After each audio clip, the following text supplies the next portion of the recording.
Everything going right? Good to go? Mm-hmm. Hello, everybody. Happy Friday. So here we are at our Friday night forum. It's so wonderful to get to continue this tradition. But I'm going to stop talking and hand it off to Kara now, and she's going to tell you some things. And then we're going to get to hear about the coming year from an astrological point of view. Off to you, dear. I'm really excited that we were just talking before the show started with some of the amazing predictions that came true. So that's going to be really fun. But first of all, welcome. If you have not been to a Friday night forum, welcome. We are really excited with this year because we are finally bringing them back. Now, first off, I'm going to share a little bit about how that's going to work. So as you guys are aware, if you're joining us through New Vision's YouTube channel, or you're joining through Firefly Hollow YouTube channel, you may or may not be aware that we are community partners and we connect together and do a lot of work together with the Holistic Expo and now with the Friday Night Forums. So one of the biggest announcements to make is New Vision's Books and Gifts and Firefly Hollow are at separate locations. New Vision's is in the Kingston Square Shopping Center in East York, and Firefly Hollow is located in South York. Reason why we're saying that is because for the Friday Night Forums for 2023, one of them will be online and the other one will be online and in person only. And so the in-person events will be at the normal location for Friday Night Forums where they were before COVID, and that is at New Vision's Books and Gifts. So I'm going to share a little bit about the details for how to register for coming up, because I know a lot of you are excited. Everyone's been asking Matt, like, when are the Friday Night Forums coming back? And then for those of you who are new to that and say, I've never heard of this before, what is it? Every Friday night at New Vision's Books and Gifts for roughly 20 plus years, we had a speaker, a guest, some amazing community member that would present us some really great information for our journey. And we're going to continue that, but only twice a month. And we know a lot of you have moved out of town. So I'd love to hear in the chat if you are a member of Firefly Hollows community or New Vision's community, and you love what we have to offer, but you moved away. Because I know some of you I've shared this information with, and you're very excited that you'll be able to still join in on the Friday Night Forums, even if you've moved out of state. So the Friday Night Forums coming up, they will always be listed on the website for New Visions, as well as the Firefly Hollow website. And good old Matt and Bob will have flyers at the bookstore for you guys to have a printed version of that if you're curious when the next Friday Night Forums are and what they will be. It would specifically say if they're in person or online, so you can differentiate. And just so you're aware, the online version of the Friday Night Forums will be for every single one. So our next Friday Night Forum coming up is January 20th, and that's in person and online. So we are doing Law of Attraction, and then we're going to actually do something special we've never done before at a Friday Night Forum, is stick around and make vision boards. And as some of you might be able to guess, that we have limited space for that. So all of the in-person Friday Night Forums, because we do have limited space, you'll have to register. And you can register through Firefly Hollow's website. I will say that again, through Firefly Hollow's website, because we want to be kind to Bob. Bob said, I'm 70 this year. I don't want to have to deal with any more Friday Night Forum signups, or don't call me. I just want to be there and have the store for you guys to be able to show up and have the speakers. So that'll be the first event, and that is January 20th. And you can sign up on Firefly Hollow's website. I'll share the link in the comments here in a little bit. The next Friday Night Forum will be online only, and that will be with Risa Miller, The History of Superstition. So she is a storyteller, she is a seer, she's a tea leaf reader, and she's a pretty cool gal. So you definitely want to check this one out. And then also, if you're excited about some of these events, that's February 3rd for Risa. If you're excited about these, but you're like, I'm busy, I'm going to be on vacation. Well, good news is all of them will be online. And of course, when they're done, we will have the recordings up on our online community. So that's the exciting part. Not only if you're out of town, you moved away, you'll be able to tune in. And if you can't tune in on that date, the Friday Night Forums will be recorded and they will be up on our online community. And then without further ado, we have our favorite angel readers, Tom and Katie Hurt. They will be joining us in February on the 24th for an in-person and online Friday Night Forum. So if you are interested in joining the upcoming in-person event, Law of Attraction, vision boards, as well as the one in February with Tom and Katie, we'll have to have you register because spaces will be limited. So that's exciting news. And just briefly before we get started, I am going to just share with you guys if you need any assistance getting onto our online community, because it is basically its own Facebook. A lot of our community members out there are tired of Facebook. There's a lot of toxicity on there. Sometimes things get lost on there. We hear all the time, what, did Matt do a video for New Visions? We didn't see it this week. And it's there, but sometimes just the Facebook algorithms don't show you all the cool stuff you want to see.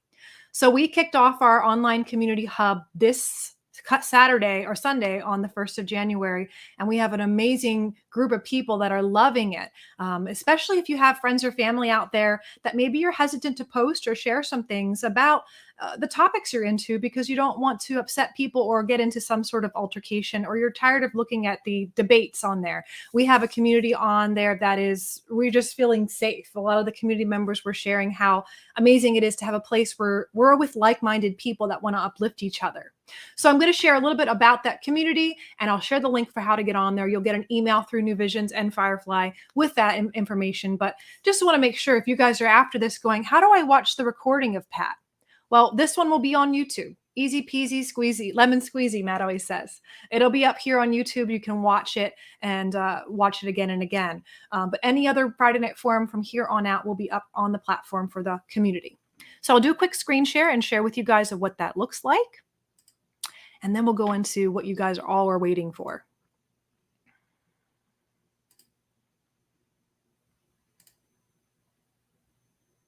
All right, so here it is. We'll share the link, and this is where you'll get to sign up for our membership. Please keep in mind that Friday Night Forums were usually $5 each time you came, and what we are doing with our online platform is we are giving you access to all the Friday Night Forums for $5 a month, but it's for free for a month. So you get a free trial if you don't like it, so you can join us. You can join us and try for free the Firefly Hollow Wellness membership. And you can do it for a year or for a month, and you get to try it for free. And it includes the Firefly Hollow Clubhouse. This is where Pat's going to be doing once a month a check-in with us. So if you love this predictions Friday Night Forum with her, every month she'll be tuning in to give us more astrology or tarot or wisdom from her. Every Monday, Matt will be doing Mindful Mondays on there. So in the Clubhouse, you'll have Mindful Mondays inspirational content with Matt, which is great. I'll be offering things, and then as well as our nutritional therapist, Tanya, on Wednesdays. And then, of course, the Friday Night Forums will be on there. You also get access to the Spiritual Steep Book Club. If you're a book reader, of course, you're a lover of New Visions, you can access that as well. And then everyone gets access to one of our free courses, the 7-day Mind Body Detox Refresh. So again, that's free for a month, you guys. You will have to put a credit card in because it will require that, so we don't have to chase after you if you decide after the trial you love it and you want to keep it. So we'll ask you to put it in there, but it will not charge you until after your free trial. And I'll let you know when that's up. So that's basically what you'll be doing for signing on and getting any of the future Friday Night Forums. And when you sign on, you'll create a username just like you do for Facebook or any social media. You'll create a nice little login. And I'm going to just briefly show you where all that stuff will be at. And you can rewatch this video. Because I know Pat's going to talk about this. We're in a Mercury retrograde period. And I figured maybe people will forget all the things we said. So at least it'll be a recording so you can access. And what I will say is, just like when you get on Facebook for the first time or anything like that, you have a learning curve. You're like, this is new. What is this? And you have a little bit of things to learn. But on this online platform, everyone's really loving it. Some people, really got a hang of it right away. And some people are still navigating and taking their time, joining the party. Come on in and just take a seat. So on the Firefly Hollow Clubhouse, you'll be able to access right now. We have our live. So some of our community members are actually watching this right now. If you're in the community Clubhouse out there and you're watching live, go ahead and chat in the chat box. I'd love to hear what you guys are thinking of the platform right now. But this is where you'll be able to access all of the Friday Night Forums. And you'll be able to see them coming up in the events page. So this looks a lot like a Facebook. There is a feed, there is chat, and there is events. And here's our event right now. So we have some of the upcoming Friday Night Forums also on here. And when you get on that platform, there will be a welcome video that explains, how to navigate and find things. But I just figured I'd show it to you so you have an idea of really the cool things that are on here. We have groups, we have courses, and of course the main hangout, which where all the Friday night forums will be, and the other things. So without further ado, then I want to just rehash one more time what I just shared. Let me get rid of my screen here. That Matt will be doing Mindful Mondays on the platform. Friday night forums will be up there and recorded. So if you ever miss them, you're able to watch them. And Pat will be doing monthly check-ins, and there's a lot of other good things on there. So that's the big news, because Friday night forums were every Friday, and some of you loved them, but you weren't able to come to all of them. So this way, it'll be a really nice thing for you guys in the community, especially those who have moved away. All right, Pat, I hope you're ready, because we are, and everyone's, I'm sure, really excited to have you join. So we're going to introduce Pat Dumas, and just in case you haven't met her, we'll have her as well share a little bit about her journey. So Pat Dumas is an astrologer and tarot reader with over 45 years experience. Over 55 years of experience. Oh, I got the numbers wrong. Okay. Well, it was an old bio. I've been doing this a long time. I'm an old lady, No, I've been reading tarot since I was 12. I shouldn't say 55, 53 years really is what it is. Let's not make me older than I am. And astrology has been roughly almost 15 years that I've been professionally reading. So it's been a lot of fun. It's a great tool to utilize to help you understand yourself and the world around you. And I couldn't be more honored than to be doing these astrological forecasts for each year. My God, I've been thinking about this. I've been doing this first with Bill. We did it 3 years together with Bill. So that had to have been maybe 2010 or 11. I've been doing it since then. That's a long time. For the community members who may be new, we've had so many amazing new people that come into the bookstore after COVID and have never met Bill. And so Bill Trivet was one of the owners, Bob's partner, and he has, crossed over to spirit, and he is with us today. We have his photo up there. We have candles lit for him. But yeah, he was an amazing astrologer. So what we might do, Pat, if Matt can find some cool footage from his previous lectures, it'd be nice and fun maybe to put some of that up on the online platform to share and just for some memories for people. Yeah. I think one of the most wonderful blessings you're ever going to hear is Bill saying, "Go and be wonderful." That was Bill. Yeah. Well, do you want to go ahead and start your amazing presentation? I will. Happy to do so. It was funny. You had asked me, I don't know, several months ago when we were first talking about exactly when we were going to plan this to be for the year. You asked me, go back and look at, what some of the predictions were for 2022 and see how close you came. And, Pat being Pat, put it off to the last minute. I finally did it today. And I was really kind of surprised. You want me to share some of them with you? Absolutely. Yeah. I was really, it was interesting because I broke it out as I always do, according to quarter by the Capricorn, Aries, Cancer, and Libra ingresses. You'll understand more about that later. So the first quarter was from about December 20th of 2021 until March 20th or so of 2022. And, one of the things that came up always is, the stock market fluctuations. Well, that lasted all year long, just as I saw it did. And interestingly, there's a lot of other things too. I'm just going to pick the biggies. I saw indicators of resignations of members of the legislative branch due to scandal or deaths. On March 22nd, the Nebraska's Representative Fortenberry resigned after he was charged with lying to the FBI. In February, Representative Hagedorn, I hope I'm pronouncing his name right, passed away before he got the final verdict on his fraud charges. And Representative McEachin of Virginia, also in February, passed away only 20 days after he'd been reelected for, I think it was cancer. And then on top of that, I had the passing or the resignation of a Supreme Court justice. Now, that wasn't surprising. We have a lot of elderly members on the bench. But what I saw, and that I think I even remember saying it online, I can't believe I'm saying this, but it looks like they're going to get confirmed. The person who came in afterwards would get confirmed with little or no trouble. And of course, I didn't see that as possible. Sure enough, January 27th, Justice Stephen Breyer handed in his resignation to President Biden, And on April 7th, Ketanji Brown Jackson was confirmed with little to no problem by the Senate. So that was pretty cool. And then a patient but persistent and powerful woman would become a martyr, somebody from the legislature. Well, hello, Liz Cheney. That was really something that surprised me as well. From the March to June period, the two biggies that jumped out with me was that I saw a potential for a grassroots movement started by women. And sure enough, after the Dobbs decision was handed down on June 24th, we had all over the internet, camping took on a whole new meaning, if you remember. Women coming together for other women in need. I found that amazing. And then also during that period, I saw that trade issues with Russia or because of Russia, issues because of Russia, were going to be involving embargoes. And sure enough, look at the supply chain mess we're dealing with because of Russian issues, but also because of Ukraine, who puts together 10% of the grain, 15% of corn, and 30% of the world's barley harvest. So, I mean, that I saw coming up.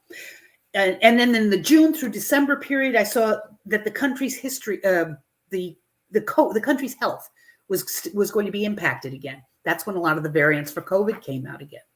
I saw that an elder statesman was going to become very, very ill towards the end of the June through September period. And on September 8th, Queen Elizabeth II passed away. Relentless drive for potential new legislation or a lot of public discussion on the House and Senate floors. We had the January 6th Commission showing up all through that period.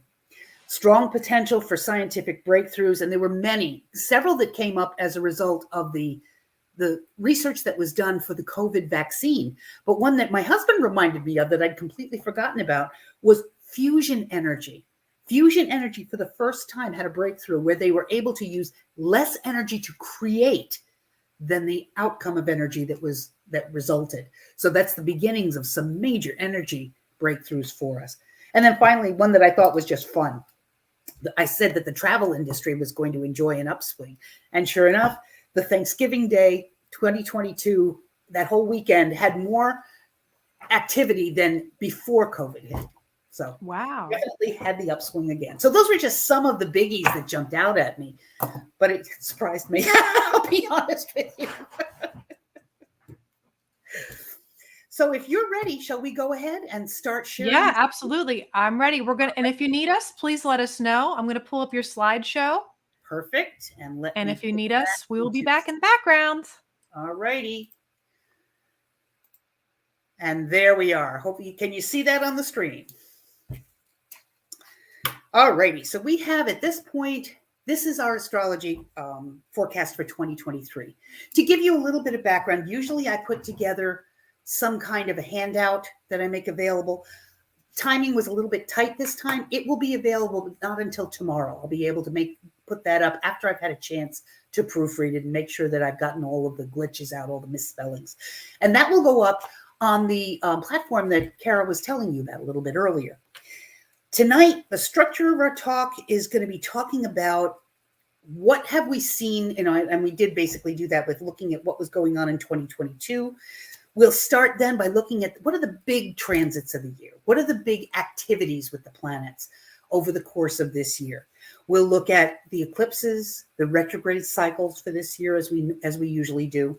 We'll take a quick glance at some of the big planets and how they may be impacting your life. And then we'll get into the predictions for 2023. So again, as I say every single time I do this, I'm only human. I can make mistakes without a doubt.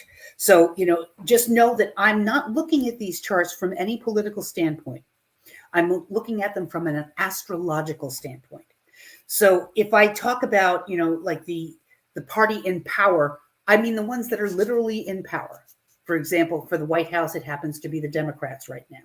For the House, it is the Republicans. So I'll try to make sure that I differentiate which one I'm referring to, but I'll be looking at this strictly from what the astrology tells me. I'm certainly aware that I can be wrong. I have been. I'm sure I will be again. But I'll just know I've done the best I can with what I can see from what the charts are telling me. Okay? All right. So first up, we have the big transits of 2023. The first thing that I wanted to bring out is that if you've been putting together all kinds of New Year's Eve resolutions or New Year's resolutions, put them on hold. Put them on hold. If you've been finding it a little bit difficult to get some traction underway, a lot of that has to do with the fact that we're dealing with 3 of our planets in retrograde right now. We've got on January 13th, well, we've got Mercury, Mars, and Uranus all coming direct in the first few weeks of January. So hang on until after the 22nd or so to really put into gear some of your New Year's resolutions. Now, for the first one that's going to come to the forefront here is Mars. Mars has been retrograde, I believe, since October, if I'm not mistaken, and it's been in Gemini. So if you have been finding yourself tripping over your tongue, having difficulty getting your point of view across, getting your agenda underway, that's a lot of the reason for it. Mars in retrograde is a tough transit to deal with because all Mars wants to do is move forward. And when it's retrograde, it's telling you, no, not yet. There are some I's to dot and some T's to cross. That's going to come into effect finally, going direct on January 13th. On January 12th, it will station, what they call stationing, becoming still. And then on the 13th, it will move in its normal way forward once more. So if you've been waiting to get things underway that are Mars related, for example, a new exercise routine, let's say, or some way to get a new business underway, what have you, those kinds of things that require push and drive and motivation, they will be much more successful if you give yourself until after the 13th to get it underway. Then we have next up, we've got the Mercury retrograde that's been going, that you heard Kara talking about earlier.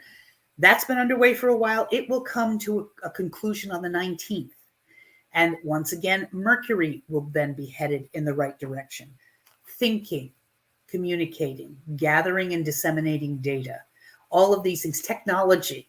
Your computer probably won't go on the fritz as much if you find any problems with that. Your car may not have as many problems once that's underway.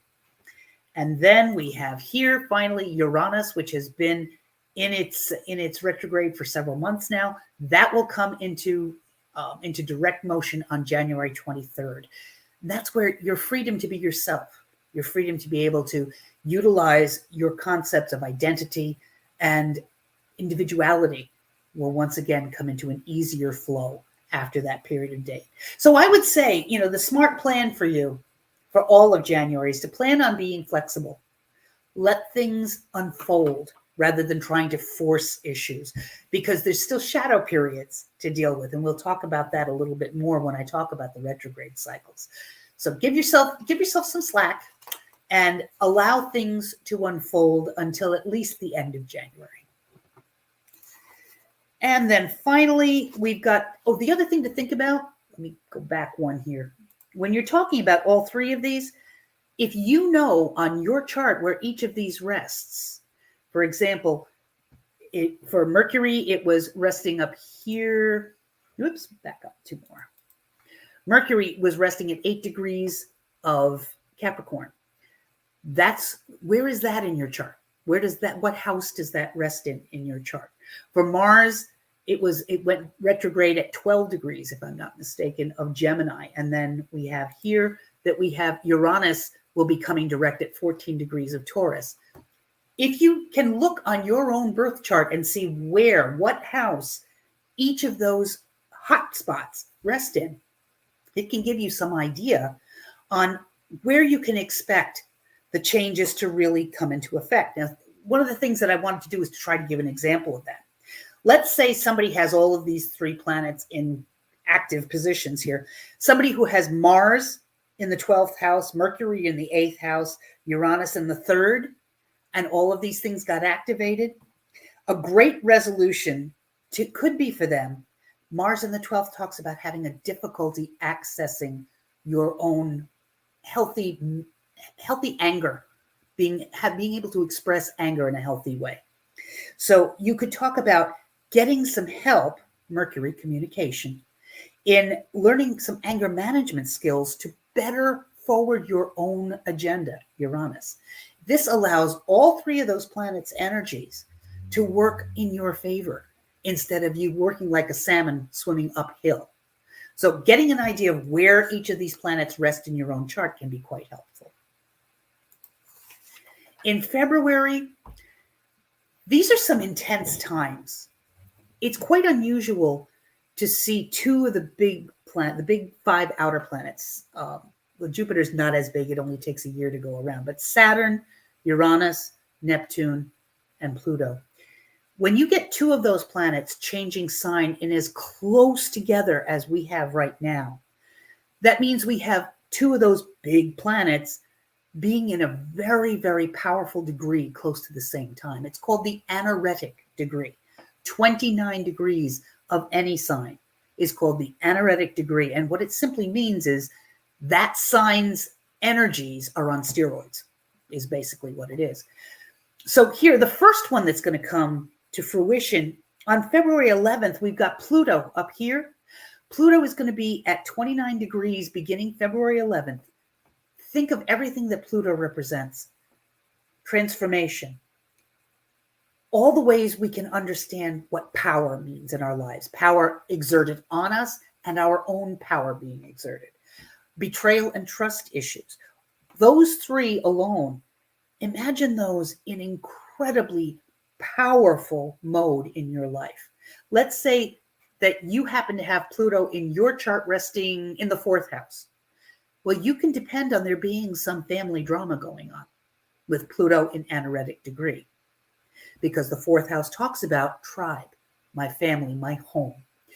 If it rested in the 7th house, you could imagine some major stuff going on in your life surrounding your one-on-one intimate relationships or business partnerships, possibly even legal issues, because the 7th house also deals with legal kinds of interactions, contracts kinds of interactions. So get a familiar look at where is 29 degrees of Capricorn resting in your chart, because that's where those issues are going to come to the forefront. So the thing that is interesting, though, it's been here in this particular sign since 2008. Try to think back to 2008. Where did you start doing some transformational work? Where did you start dealing with your own sense of power? How have you dealt with that over these last however many years? Because that's going to culminate now. Pluto is going to finish going through the building and the accumulating and the wisdom stages that Capricorn gives it, and will be moving into Aquarius next. So this is a good time to get all your ducks in a row, I think is a good way to put it, when it comes to the things that are Capricorn in your life. The next one that will be coming up in that same anaretic degree is Saturn. Saturn will be moving out of Aquarius, where it was in rulership since 2020. And it's moving into the sign of Pisces. Now, the difficulty that we deal with when we're talking about Saturn and Pisces is that the two don't necessarily get along well. We'll talk a little bit more about that when we go into Saturn in depth. But the big thing to think about during this period is, where are you going to make your own spirituality concrete? Where are you going to give physical structure to what you believe? Because that's what the two energies represent. Saturn talks about boundaries. It talks about construction. It talks about physicality and making things real. Pisces is very ethereal, very nebulous, very easy peasy. Saturn is all structure, and Pisces is all boundarylessness. So it's going to be an interesting 2.5 years while these guys are doing their thing, but we'll see how it works out. The big thing is, when it's dealing with what you've been thinking about for the last 2.5 years, in Aquarius, we probably found ourselves doing a lot more volunteering, taking part in a lot more humanitarian things, maybe being a bit of a rebel, moving against the current and trying to make change that gives more of a level playing field to the people around us. Well, that period is now coming to a close. Take a look at what you did and how can you build on that? Did you perhaps volunteer at a senior center, helping to teach senior citizens how to use computers. Do you have any idea how valuable that is on a resume? That's how you can make volunteer work something that is actually very beneficial to you in the long run. Saturn is good at that. What involvements in groups, perhaps which friendships needed to have run their course, where you needed to say, I bless you, I honor you, but it's time for me to move on. That's going to be some of the messages that you'll be getting as in February, Saturn moves into a brand new sign. But that anaretic degree resting on February 26th will be quite hot. And I wouldn't be at all surprised if you find yourself dealing a lot with people you need to leave behind, things you need to leave behind to make structures for something new. And again, houses matter. Wherever 29 degrees of Capricorn or 29 degrees of Aquarius, Capricorn, Pluto, Aquarius being Saturn, where they rest in your chart will give you a really good clue about where these changes may come to be. Now, for example, Saturn at 29 degrees of Aquarius will sit right on top of my natal sun in the 10th house. I anticipate in February, I'm going to be incredibly busy. I'm going to feel stressed to the limit because I'm going to be doing for others like crazy before I finally get to move into doing for myself and for my spirituality. And that makes a lot of sense, knowing what's going on in my life. The next big transit that we see is actually two of the biggest ones. And this is when they actually do make their change to sign. We've talked about the anaretic degree of those two planets, Pluto and Saturn. Now they move into the new signs. And these are big. The first one on March 7th, that's supposed to be, must have been the 3rd previously. Saturn will be entering Pisces. And as I mentioned, it's not that comfortable here. Saturn wants boundaries. Pisces does not. Saturn wants realism. It wants practicality and discipline. And Pisces wants free form, wants spirituality and creativity that knows no boundaries. So where do you find that common ground? You know, it may take some time for you to find your footing with Saturn resting in Pisces. It may be a little hard for you to be able to find that culmination of how it all comes together for you. But if you can remember that Saturn is also the great teacher,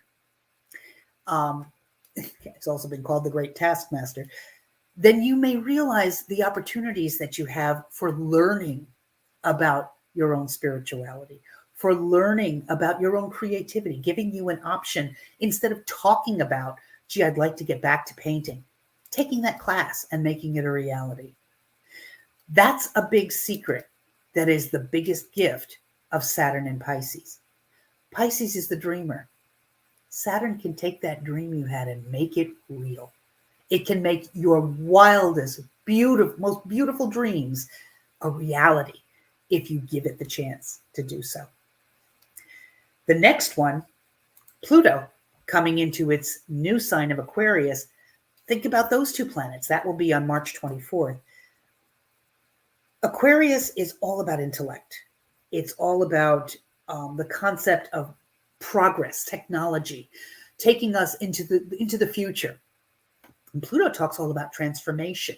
It talks about understanding all the ways power works in your life. So meshing those two together is really an interesting concept about dramatic confrontations of issues in your life where things are not equal, where you're seeing life has not handed an equal option to all of the brothers and sisters that are around you. And you're thinking to yourself, what can I do to make a change in that? What do I need to transform in my life to make this work and make this more of a reality where everyone has an even playing ground? The concept of individuality and innovation comes into play. And with Pluto, it's on a grand scale. So if you have ever thought about being an inventor, if you have all of these ideas in the back of your mind about how you can create something new, how you can invent something, this period when Pluto is in Aquarius, which will last till 2043, by the way, you got a good long time to play with this. This could be your chance this could be your opportunity to take that idea and make it a reality in the future. I love it. So the biggest thing is that it's time to get rid of all the negative energy. It's time to house clean and embrace change and work towards positive transformation. Otherwise, you're going to have a real hard uphill battle. The transits of Pluto are inevitable. You can't ignore them. Pluto won't let you. So the more you work with that energy, the less painful and stressful it will be, and the more liberating and transforming. So I really look forward to this opportunity for you to see where Pluto's going to let you make some big changes in your life. So again, look in your chart. Where does 0 degrees of Aquarius hit? Where does 0 degrees of Pisces hit? So that Saturn and Pluto can play with your life in a good way.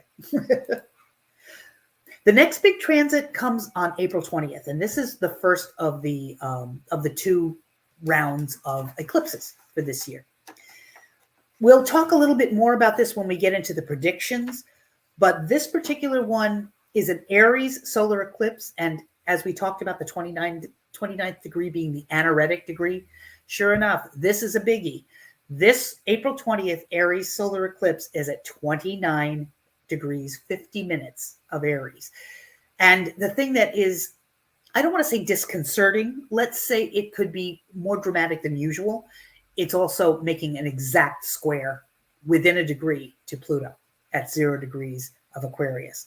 So I would say buckle your seatbelts because it's going to be a wild and woolly time. It's really going to make a big difference on how you look at life as things go forward. Again, we'll have more discussion on this when we get into the predictions, and I can talk about how it looks like it's going to affect the U.S. chart. Okay.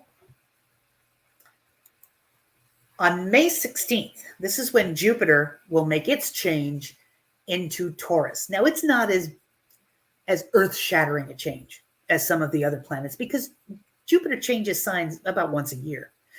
I would say for those of you who are Taurians, this is going to be a good, well, it should be, but, barring any other unforeseen things going on in your chart, this should be a really good time for you with Jupiter entering Taurus. But the thing that is a little hard for it is that Jupiter isn't necessarily comfortable in this sign. Jupiter wants growth and expansion. Taurus wants status quo. I want to stabilize what I've got. I don't want to grow. I just want to make it solid. So there's this, there's this push me, pull you kind of an energy that's at play when Jupiter is in Taurus. But, it can also make you think maybe slowing down is a good thing. Too much growth too fast has often proved to be very detrimental to any new project, any new business, any new friendship, relationship that you have. It's much, much better to take it slow, one step at a time, methodically communicate your intentions to other people. Talking about, there it is, methodical communication must be part of the steady growth, not stubborn rejectionism, which is a side effect of the Taurus aspect. Instead, focus on the blessings and the abundance in your life. That's what Jupiter is all about. So let yourself have fun with that. One of the best words I think about when I think about Jupiter and Taurus, much like Saturn and Taurus, Saturn and Jupiter together, controlled expansion. Make baby steps in the growth that you do, but make it count. Try to have there be an actual end result at the end of each day. I know many of the Taurians that I consult, or that consult with me, I should say, have said to me, I don't feel like I've accomplished anything unless I see an end result each day. So you might want to try to think over this next year after May 16th, when Jupiter enters Taurus, what kind of an end result that's visible can I plan on each day? Just jot it down in your calendar or make a quick note of it. And then you can check yourself at the end of the day and see if you met your goal. And if not, how you could go about doing it the next time. Again, we have a square going on. It's still squaring Pluto. So there'll be a lot of drama. There'll be a lot of transformation. I would say don't expect the changes to be non-visible. I guess is the best way to put it. Pluto is very much in your face. So when Pluto's involved, you can expect there to be a lot of activity. The next one that comes up that I see is the May 18th Jupiter squaring Pluto, which was close to that in this last one. If you notice, it was almost there, but it was 18 minutes out of arc. The next day, or a couple of days after, is exact. This might be one time where you're going to see the stock market get solid. And the reason I say that is Taurus rules money. And Jupiter is what's known as the great benefic. So when Jupiter makes a square to the to Pluto, we can look at big business. Big business is all about Pluto. Large corporations, lots of big money, nationally big money kind of thing. So I would say you might actually see a really good shot to the arm when it comes with finances nationally and personally getting themselves resolved. But be careful not to overspend. One problem with Jupiter, especially with a square like this, is that we get overconfident. Jupiter says, yeah, I can do that, no problem. And then you sit back and say, why did I say yes? And so that's one of the things that you have to be wary of. But that's one of the good days that are coming up. The next one is very close to that. On May 27th, Jupiter will then become conjunct the North Node in Pluto, in Taurus. Again, Taurus, finances. Whenever we look at the North Node, whether we believe in the concepts of reincarnation or not, the North Node talks about destiny. It talks about where's my true north? Where am I supposed to be headed? And when Jupiter, a very benefic planet, makes a connection to the North Node, great things can happen. I wouldn't be surprised that those of you who have Taurus in the early, say Sun in early degrees of Taurus, maybe you were born in late April, then you may find that your finances will take on a really good persona during this time. It should be quite exciting to be able to see things get stabilized and take on a better turn. We move next to June 11th. And June 11th is when Pluto is going to make a short slip back into Capricorn.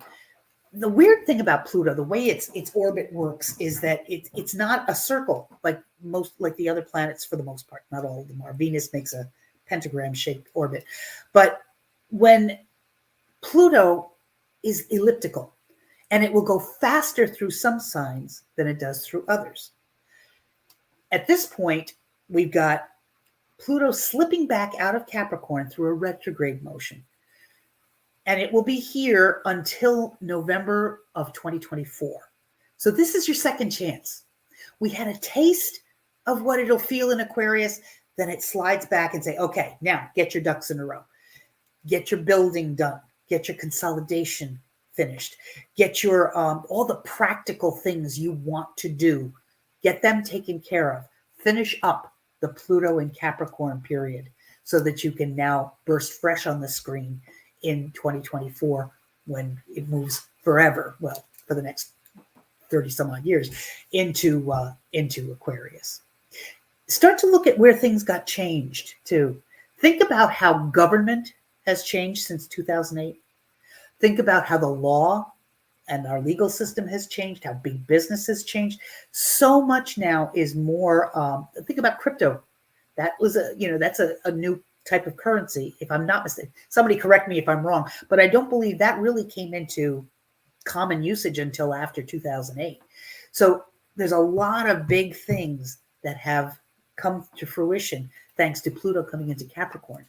I'm looking forward to seeing what it will be when it does finally move into Aquarius. But you have a few months now to get your ducks in a row. We now have the Venus retrograde. Good old Venus retrograde on July 23rd. Venus goes retrograde usually once a year. Blessedly, we finished our Mars retrograde, and that won't be for another 2 years yet. This is a time when the universe asks you to think about your relationships. Who am I in relationship? What do I bring to a relationship?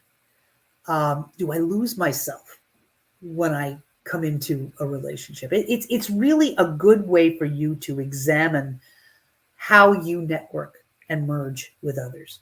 And that's what the universe is asking you to do during this time. It's also a time that you don't make big luxury purchases, make practical ones. It's a great time if you've got a good deal. If you find a really good deal that saves you money and gives you good quality, that's the purchase to make, but not big luxury items. The best way I could say is learn to have an affair with yourself. Really have a love affair with you. Make self-care the number one thing that you need during this period. Never had a massage before? Book one after July 23rd when Venus is in retrograde. Give yourself the chance to be your healthiest. Feed your body in the best possible way. Feed your mind with positive affirmations, with the best possible parts of life. This is what you want to be able to do during this period. And it's really interesting how I find the yod here. That's what this is. What that simply means is that Venus, which is the apex planet and moved into retrograde, is making what they call an inconjunct, a difficult connection with both Pluto and with Neptune. This Venus retrograde is not one that you'll be able to ignore, okay? When Venus and Pluto come into play, we're talking about power struggles in relationships. We're talking about betrayal and trust issues between you and a partner. And that it feels like in order to have a relationship, I've got to let them get away with this. That's a mistake. When Venus and Neptune come together, if it's in a good connection, it can be romantic love at its best. In this kind of a situation, you're looking at where am I willing to let myself be deceived in order to not give up on this relationship? So one of the things that I've kind of learned in dealing with yods is that it's an especially challenging pattern. It can be very karmic in nature, but it also holds incredible potential for spiritual growth and evolution and increased awareness of yourself. What you look at is the sextile, the easy connection, the opportunity connection that rests between these two planets here. And for this, it's spirituality and transformation connecting with vision and creativity. So the negative potential of the sextile, where does this go wrong, can express itself through the apex planet. I know I'm talking astrologies, so let me put it into English. Where do power struggles and a willingness to deceive yourself and others come into play in the way you relate to people and even with yourself? That's what you need to be aware of most during this Venus retrograde period. Allow yourself to have the honesty to look at yourself and resolve those issues in a positive manner rather than burying them for the purpose of simply, I need to be in a relationship. Instead, I need to be in a good, healthy relationship is the way you need to look at things. Hope that made sense. Then we get a bit of a break. I mean, there's always stuff going on astrologically, but the next big thing that occurs at this point in time is the October 14th solar eclipse in Libra. And we will be talking more about this, obviously, when we get into the predictions section, but it's in Libra. So this eclipse is going to show us new ways in our lives that we can insert harmony, beauty in the nature of color, form, shape, sound, music into our lives. It's redefining relationships, and that's interesting having come off the Venus retrograde. When you think about it, the universe is quite magical. After Venus retrograde, having you rethink yourself in relationship, it's giving you now the opportunities to start with a fresh one, okay? Redefining relationships, how you look at beauty. What do you have to offer? Who are you when you're in the relationship? Are you different in relationship than just by yourself as an individual in a friendship, say? So all of these things are really interesting to take a look at. In this particular solar eclipse, and it's also a new moon, we have Pluto making a square too. So there again comes in that little interesting drama and intensity that Pluto always brings in. On October 28th is its lunar eclipse. This will be a lunar eclipse in Scorpio. No, I'm sorry, in Taurus. I beg your pardon. The sun's in Scorpio. So what you're looking at here is, where do I balance when it comes to relationships? Where do I balance myself when it comes to what I give and what I get back? When it comes to how do I look at bonds, blood bonds and relationship bonds? We'll be talking more, but these are important periods for you. And again, we cannot dismiss the fact that Pluto is involved in a lot of these. Then on December 14th, the last of the big transits, so to speak, that I look at, this will be the final Mercury retrograde of the year. It's resting right here in Capricorn. It will station, become still on December 13th and goes into retrograde on the 14th at 2 a.m. So just like for this last holiday period, make sure you're as clear as you can be when it comes to ideas about holiday parties, gatherings, talking with the family, because Mercury will be in retrograde and there may be some very interesting conversations going on. There's also this sense with Mercury being conjunct the moon, as you can see here, there's a sense of emotional communication is being a strong byword for this whole retrograde period. Whenever we look at retrogrades, we look at that energy going within. And if the energy of Mercury is that of communication, thinking, gathering and disseminating information and data, then getting in touch with our own emotional well-being is probably a really good aim for the December 2023 Mercury retrograde period. So I'm going to quickly toss it over to you, Kara, and see have any questions popped up in the discussion area while I was giving that overview.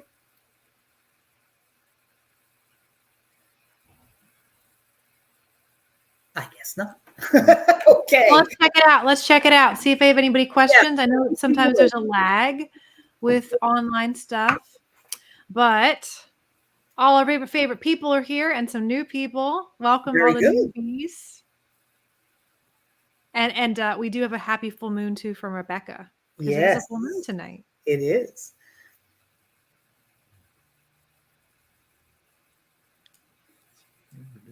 I think we're doing okay so far. Excellent. If you guys have any questions, feel free to ask in the chat. Absolutely, and they will be happy to interrupt me to ask those questions. By the way, I meant to say that at the beginning. This is very much interactive. If I was in front of you at New Visions, the way we used to do it, people would hands would go up, and I would be able to field the question. So please feel free if you have a question.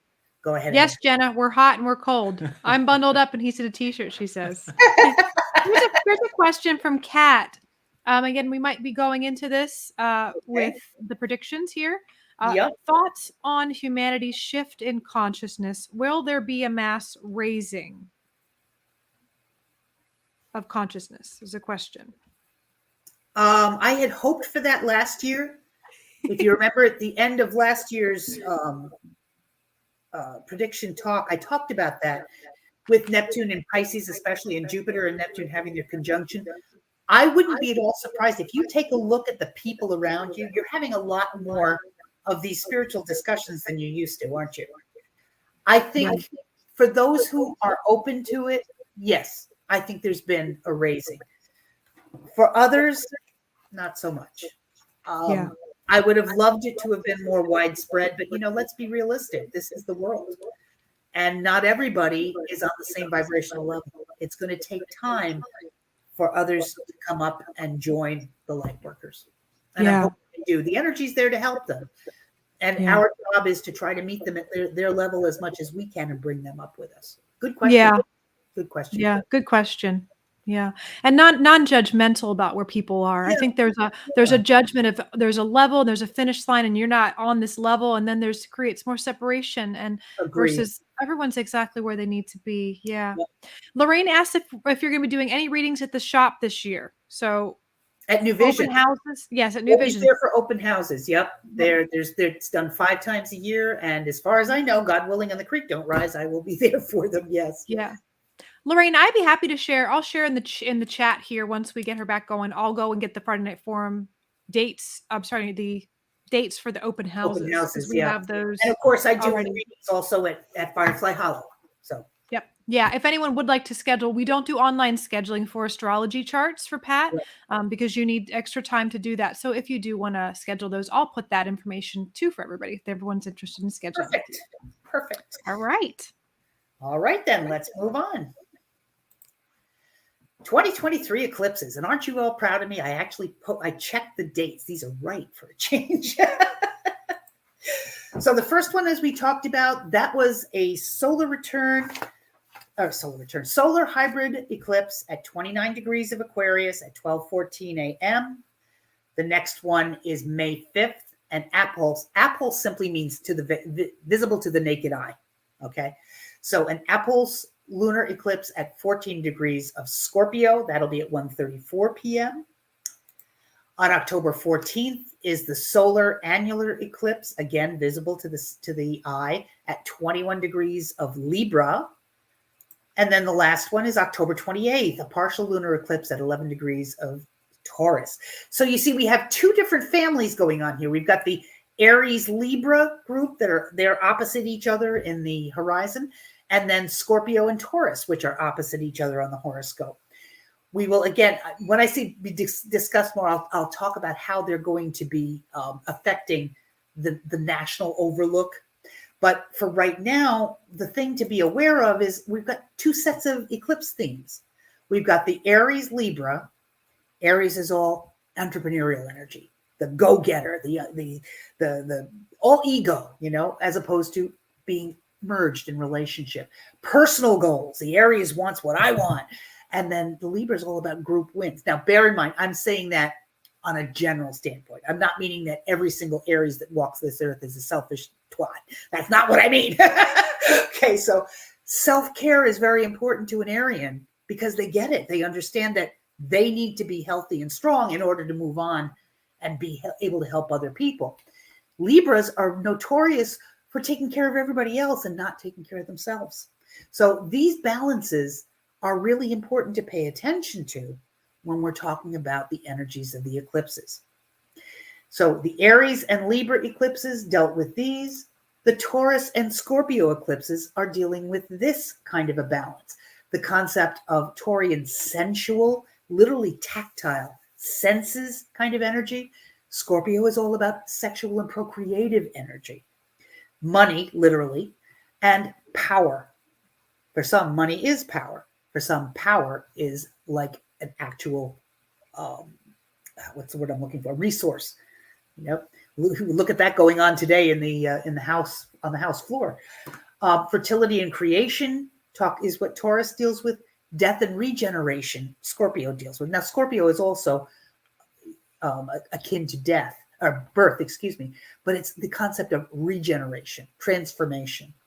Stability, Taurus. Remember how I talked about Jupiter wanting growth, but moving into the sign of Taurus, which wants stability. Scorpio is all about taking what is and transforming it into the next thing. And then all physical things that are concrete is Taurus. All emotional bonds is Scorpio. So these are the themes that we're looking at over the course of time for all of our eclipses. These are the retrograde patterns. I changed it a little bit this year. I put in when the shadow periods are. So as you can see, we've got the one Venus. Thank goodness we're almost finished with Mars. It does not come back until the end of 2024, gratefully. I'm very happy about that. But you notice the reason why we don't hear an awful lot about the Jupiter through Pluto retrograde periods, it's because for all intents and purposes, they're either in retrograde or they're in shadow. So it's not as applicable as the personal planets, the Mercury, Venus, and Mars. So now, Pluto's in Capricorn right now. It will be moving into Aquarius very shortly, as we discussed. So what we're dealing with at this point, oh, by the way, when it comes to the retrogrades, this will be, let me move back, just in case people don't get their hands on that handout. The Mercury retrograde period it lasts 21 to 25 days. And it's got a shadow period before and after. As you can see here, it has been in retrograde and it's going to be in shadow till the end of the month. So the periods that you're looking for when you're dealing with Mercury retrograde, you're talking about rethinking, rewriting, revising things, reviewing what you've already done. It's all revisiting stuff from the past. So you have to pay attention to words because Mercury rules words. The things that you say, the words, the name you sign on the dotted line, pay attention to all of those things when Mercury is in retrograde. In fact, try to avoid signing contracts when Mercury is in retrograde. It's not necessarily that it will be wrong. It will be that you might have missed something that was in that document that comes back to bite you afterwards. Mercury will be in retrograde until January 18th. It will be out of its shadow as of February 7th or so. This year, the next one is in April 21st through May 14th. Mercury will be in retrograde in Taurus. August 23rd through September 15th, it will be in retrograde in Virgo. And December 13th through January 1st, 2024, it starts out in Sagittarius and then moves into Capricorn. So most of these retrogrades this year, instead of being in air signs, which is what they were this past year, they're going to be in earth signs, things that are concrete. So when it really comes down to it, try to avoid, as I say, signing on the dotted line for things, houses, cars, what have you, if you can avoid it, because there could be a problem that may crop up. Venus in retrograde down here will not come into effect until July, as I mentioned, July 22nd through September 3rd. It will be in Leo, so it'll be all about those dramatic Leo relationships you have. And this is when the shadow period rests, when it's sort of, you're feeling it, so to speak. But if you can avoid making a purchase of a car, a luxury car at this point, going on that luxury vacation, try to avoid it. But if you get a deal, such a deal, take advantage of it, let me tell you. When Venus is in retrograde, this is when there are difficulties on the emotional and sentimental levels of our lives, where you're asked to look back at those relationships again and ask what's working, what's not. Again, revisit, review, revise. It's a great time to make really good plans for yourself in terms of what should I be doing financially, talking with your financial advisor, getting debt repayment underway. Those are really good things to be doing during a Venus retrograde. And especially since it's going to be in Leo at this time, reviewing where your generosity rests. Maybe it would be a really good time to think over, where do I make my contributions, my charitable contributions? Leo is all about generosity. And Venus in retrograde, reviewing, where has that generosity gone? Is it still being used in a way you would like? Be a good idea to rethink those kinds of things during this period. And blessedly, as I said, Mars, we don't have to worry about until 2024, December of 2024, no less. So we're not even going to worry about it. All right, so Pluto is in Capricorn and Aquarius. Pluto moved first into Capricorn in January 2008. It takes a long time. It takes 248 years to go all the way around all 12 signs of the zodiac. So it's a slow-moving transit. And the reason why it tends to be so important is because it takes so much time for things to break down and rebuild. With Pluto in Capricorn, we were dealing with all sorts of transformations in the structures of our lives, right? And in Aquarius, it's going to be talking about how do we make transformation and change on a humanitarian level? Where in our lives can we make transformation and change and upgrading on a technological level? That's also something to think about. It's going to be in Aquarius beginning in November of next year until 2043. So as I mentioned previously, you have time to get your ducks in a row and finalize for all the things you started back in 2008. All of the Capricornian types of things, business related, wisdom related, elder related. Did you have elder care plans for a parent that needs to get finalized. This would be a good time to think about that too. Not necessarily to get them into it if they're not ready, but to review your options and take a look and see what might be available. The thing to remember with Pluto, no matter what the sign it's in, its energy is that of power, exploring all of the ways power works in your life. Explosive destruction, which makes room then for new rebuilding. The concept of structures, control, leadership, betrayal, and trust. Just know that Pluto's transits involve irrevocable change, and it uses intense emotion as its catalyst. And I know I've said this several times already, but I do need to reiterate. Pluto is making a square to so many of the major planets during their major transits over the course of this year. We're not going to be able to escape drama.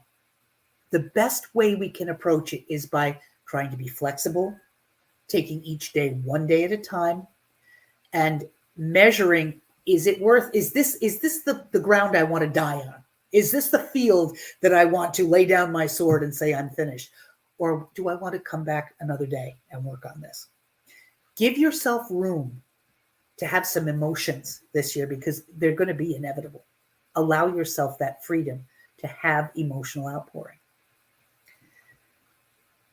The next planet, Neptune, is in Pisces. It's been there since April of 2011, and it's going to be there until January 2026.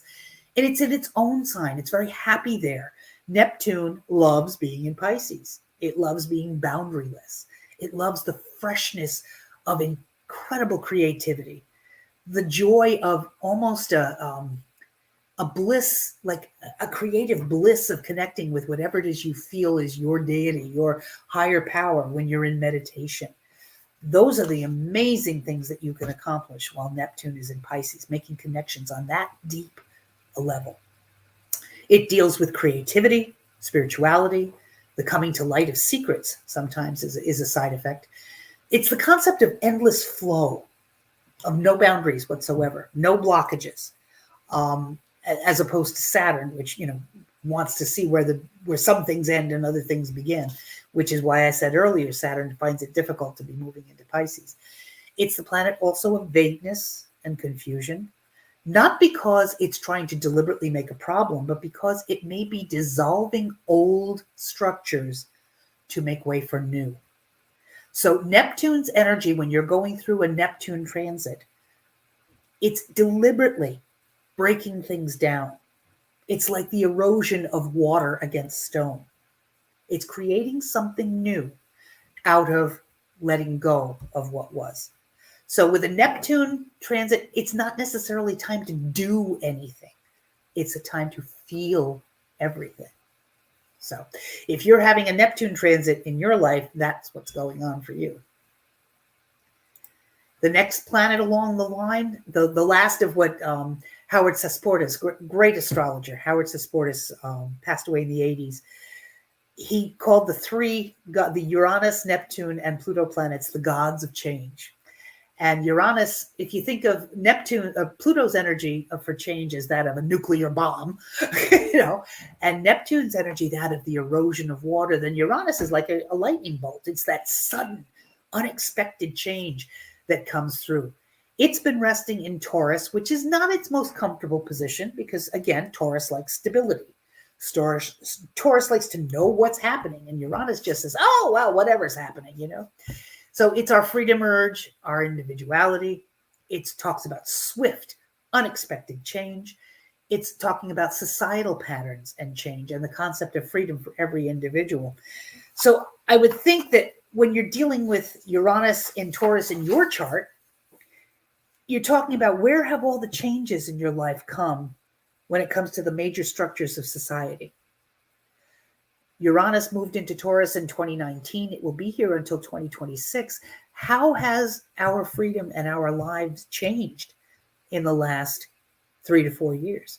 There's a lot that has come to the forefront, a lot that has been frighteningly pushed back against for those who have fear about those changes coming into place. But it's, think about it. In the financial world, where have there been changes? Huge shifts and fluctuations in the stock market. In big business, one of the big changes was the Twitter buyout by Elon Musk this year. Another one, in agriculture, there have been major shortages that we have been dealing with on a global level. So just imagine when you're thinking of Uranus's change factor as a lightning bolt. That's your best way to look at it. Whatever house it travels through in your chart, that's where you bring the self forward, bring what you need forward. Usually when I'm consulting a client who's having a Uranus transit that's come to fruition in their lives, it's talking about where are you needing to make changes to live your authentic life. So that's the kind of the byword you want to look at during this period. Saturn, as we mentioned earlier, is going to be changing sign. It has been in Aquarius since December of 2020. It'll be moving briefly. It will be moving into Pisces in March of 2023. And as I said, it doesn't really like that concept. It wants boundaries. It wants restriction for order and for stable growth. Pisces just wants to flow. Saturn will ask us, though, what do we fear? And when it moves into Pisces, we may come to terms, perhaps, with those very real spiritual questions that we've sort of put on the back burner for a long time. What do we truly believe? We may have feared asking, what does my higher power really look like to me? I don't know any of you who might be familiar at all with the 12-step rooms, AA, OA, NA, all of the anonymous rooms. One of the things that they talk about is writing a job description for God, because it's the God of your understanding. And I always love that when I think about Saturn and Pisces, because it basically is, what is my understanding of that spiritual higher power? And how do I deal with that? How do I ritualize my life to include that? And it's a really interesting concept. I love getting around to this, having Saturn and Pisces, because it makes formal, it makes ritualized what your personal philosophy and belief is. It's no longer nebulous, which is a really good thing to be. And then Jupiter. Bless Jupiter. Jupiter, it stays in each sign for about a year. It's all about that growth and expansion concept. It's also the great teacher. Saturn was the great teacher, but could also be the great taskmaster. When I look at Jupiter, it's more the teacher that's like the concept of the grandfather. It's the wise old grandfather who gently nudges you along and jovially, laughs you into submission, so to speak. It also represents the law and medicine. Pluto is also considered a great healer, but Jupiter is the practitioner, is the teacher of it. Think of Hippocrates when you're thinking of Jupiter. It's in Aries and has been from May of 2022 until it'll be in May of this year, 2023, that it moves into Taurus. All this last year, it's been, I want to grow and I'm going to do it now. All this taking the bull by the horns and making it real. And it can be, while that's great for some people, it can be exhausting for people that don't have a chart that works well with that kind of energy. There may be this much calmer stabilization that comes into play when Jupiter enters the sign of Taurus. Because Taurus rules our financial system, it could also mean, again, growth of our personal finances. So that can be quite helpful. Any questions before we move on? I deliberately kept those a little shorter than usual because I realized I've been doing the same things every year over and over again. So are we ready for our prediction section? Kara, any questions that you see bouncing around? We do have some good questions. Okay. Well, first off, Kat, yes, Pat does do private readings, and she offers them outside of the store. She does. At Firefly Hollow, we shared a link above. You can get to the information about that. And then Mimi has a really good question about Venus retrograde. So he's talking about Venus retrograde. Is it always about romantic relationships? No, Venus is any connecting. Venus is all about merging, whether it's friendship, business partners. but it's always about how do we connect? How do we network with other people? The best way to think about it is, God, I don't know a better way than that to put it. It does not have to be always romance, but it is always about how do you interact with others. So friendships could go by the wayside too during this period. And it's also about money because Venus rules money. Yeah.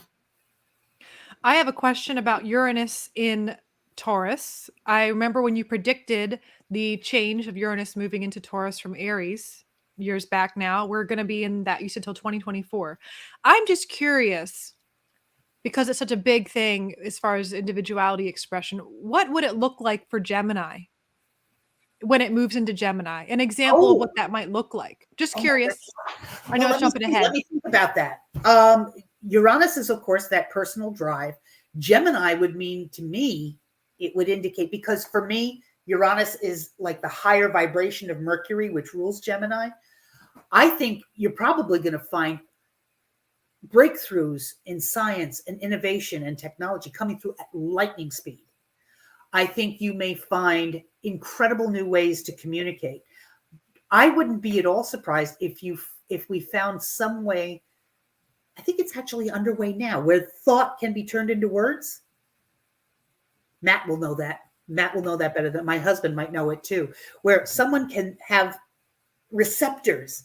Oh, great. Yes. Matt wants to be a cyborg. That's good for you. Good for Uranus moving to Gemini. There we go. It's going to happen. It's going to be all about how can we level the playing field, Uranus, the concept of individuality, but also about everyone having a share in the pie, so to speak, being able to be afforded to language, afforded to data exchange, teaching, communicating, and technology.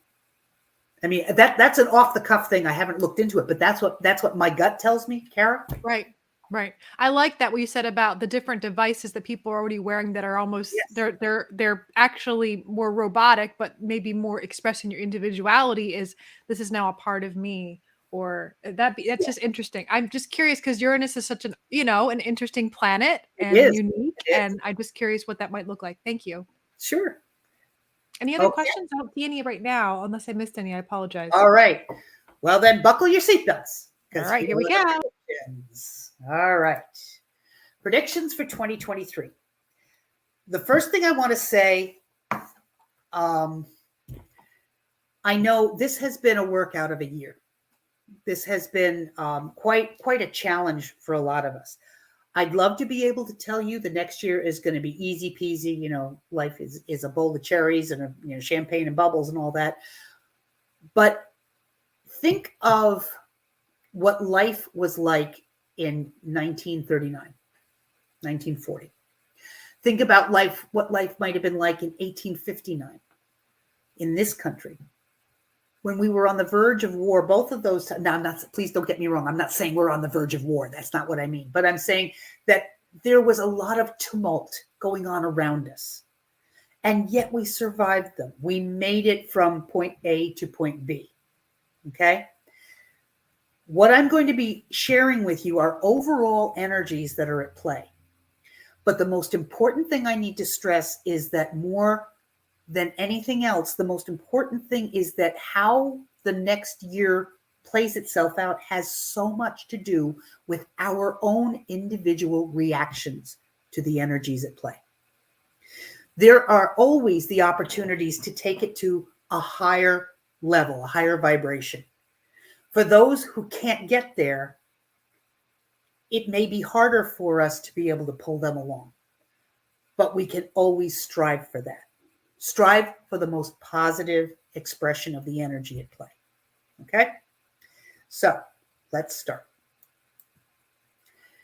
For the period of December 21st, which was the winter solstice back in December, until the Aries ingress on March 20th, what I'm looking at, we're still battling with the concept of the poor health overall of the population that has been showing up. We have the triumvirate, shall we say, of flu, RSV, and COVID as respiratory illnesses. I'd love to tell you that that's all going to go away, but not yet. The indicators are also showing, and this one, I died laughing because I was typing this out before, I think it was on Monday, on the 2nd, or on Tuesday when I got home from my trip. Indicators showing major craziness, unexpected and extraordinary difficulties and complications in the legislative arena. And we can see that going on, can't we? We're dealing with that right now with the whole vote for the speaker. It's really was so clearly shown in the chart with Uranus is resting in the 11th house in that particular chart. Next, I'm seeing that there's trouble for the leader. And when I say the leader, remember, I'm discussing U.S. This is for the U.S. chart. I took the U.S. chart from 1776, and these are related to us, to the United States. So trouble for the leader, which would be President Biden, and the ruling party of the House, which are the Republicans. Kind of interesting, that juxtaposition. Major changes and or reforms will be attempted or suggested, but will be either successfully resisted or only achieved with extreme difficulty after long resistance. So put that into words. We've been hearing a great deal about what kind of sanctions and what kind of allowances are having to be made in order for Kevin McCarthy to try to achieve his role as Speaker of the House. So I think we're going to be dealing with the fruits of that, shall we say, all the way through this period.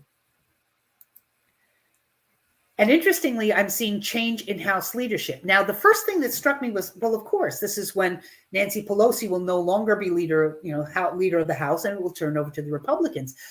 But the more I'm thinking about it, I'm wondering, does this mean that, okay, McCarthy may win the House leadership, but will it be turned over by this rule of only needing one vote to oust the Speaker? So I think we're going to find there's an awful lot of tumult going on in the legislature during this period of December through March.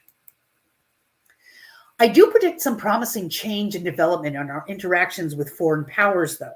And interestingly, it looks like it's perhaps improving on an existing situation. So the thing that struck me, I'm truly hoping that maybe things are going forward to free people like Paul Whelan. Brittany Griner got to come home. Perhaps we're going to be able to have a further exchange with other prisoners in other countries, or as well with Russia that have been held for so long. So I'm hopeful for this one. I do predict that some major positive communication with a foreign power with whom we're discussing either treaties or trade agreements, some kind of exchanges. I think that's going to go on. We'll hear a lot about it, but I don't think a lot is going to actually come to fruition during this period. So I think what we're going to see is we're going to hear about it. It's in the news a lot, but you're not going to see results, is the best way I can put it. There will be, and this will be over the course of most of this year, a continued potential uptick in violent crimes. Mars is playing a lot of its time over the course of this year in the 12th house, which indicates violent crimes involving vice, with the possibility also, because of the 12th house being involved, I'm wondering if there may be a riot of some kind that comes to fore either in a prison or perhaps a border detention center, but something that's a closed environment, if that makes sense, because that's what the 12th house can often represent. I don't see many riots going on in a hospital, but that's one of the other things you look at. But there is the potential for this. So sort of, be on the lookout for that. There will be continued hardship. I wish it could change for the working classes with potentially very high prices, food prices, particularly with beef, because there are a couple of instances that I saw in the coming months with there being either a cattle disease or some kind of problem with cattle that causes beef to be less on hand, and therefore prices rising. Now, the upside of that, there is an upside to that. With less cattle, there's less methane production. With less methane production, there's less problem for the environment. With less red meat in our diet, there's more health for us. So, there's gives and there's takes. Yes, it's very hard on those who make their living in the beef industry, but it may be beneficial in other ways. So there's a give and a take that we need to look at there to see how that may better work out. I did see, and I couldn't pinpoint it other than to say that there's going to be some issue related to the Navy. And the reason I see this, it's not actually in this particular period looking like a battle at sea, more a concept of the culture of the Navy, something dealing not with the officers, but with the rank and file servicemen. So, I mean, what began to sort of percolate in my head was, are we going to see some kind of a resurgence of tailhook? Are we going to see some kind of big scandal related to graduates from Annapolis? I'm not sure. I don't know. But what I could see is definitely that this is related to the Navy and to the rank and file servicemen, not to the officers. And it could be something because it's the culture. If you think about how there has been a lot of discussion about ultra nationalism in the armed forces and in the military and in the police forces around the country, I'm wondering if we may start to see something of that nature being more obvious in the Navy. I don't know. We have also what looks like, and this was a good one for at least to me, forgive me, a potential shift in legislation that's related to not just abortion rights, but reproductive rights in general. I should have put that on there because it's not just abortion. It's about the right to be able to take a look with your doctor at looking at what your best medical care should be. And the planets that are involved would indicate to me that it's more of a lean towards the left than to the right, more towards democracy as opposed to more rigidity or to the more totalitarian planets. So I think what we may find is perhaps we'll see fewer states getting on this bandwagon of it's all or nothing at all when it comes to reproductive rights. For the period of March through June, which is March would be the Aries ingress through to the end of Taurus. No, to the end of anyway, to June. Forgive me, my brain is frying here. There continues to be more focus on vice-related crime. And it's interesting that I started to see Neptune involved in here. So we're looking at the potential for drugs. We're looking at the potential, and I'm when I say that, I'm talking about designer drugs that are sort of crossing the line, that are how fentanyl came in before. It could be something new of that nature that will be coming into the forefront. After the new moon on March 21st, and particularly after April 20th, there is a really large potential for a violent event, some kind of a widespread loss of life, but on foreign shores.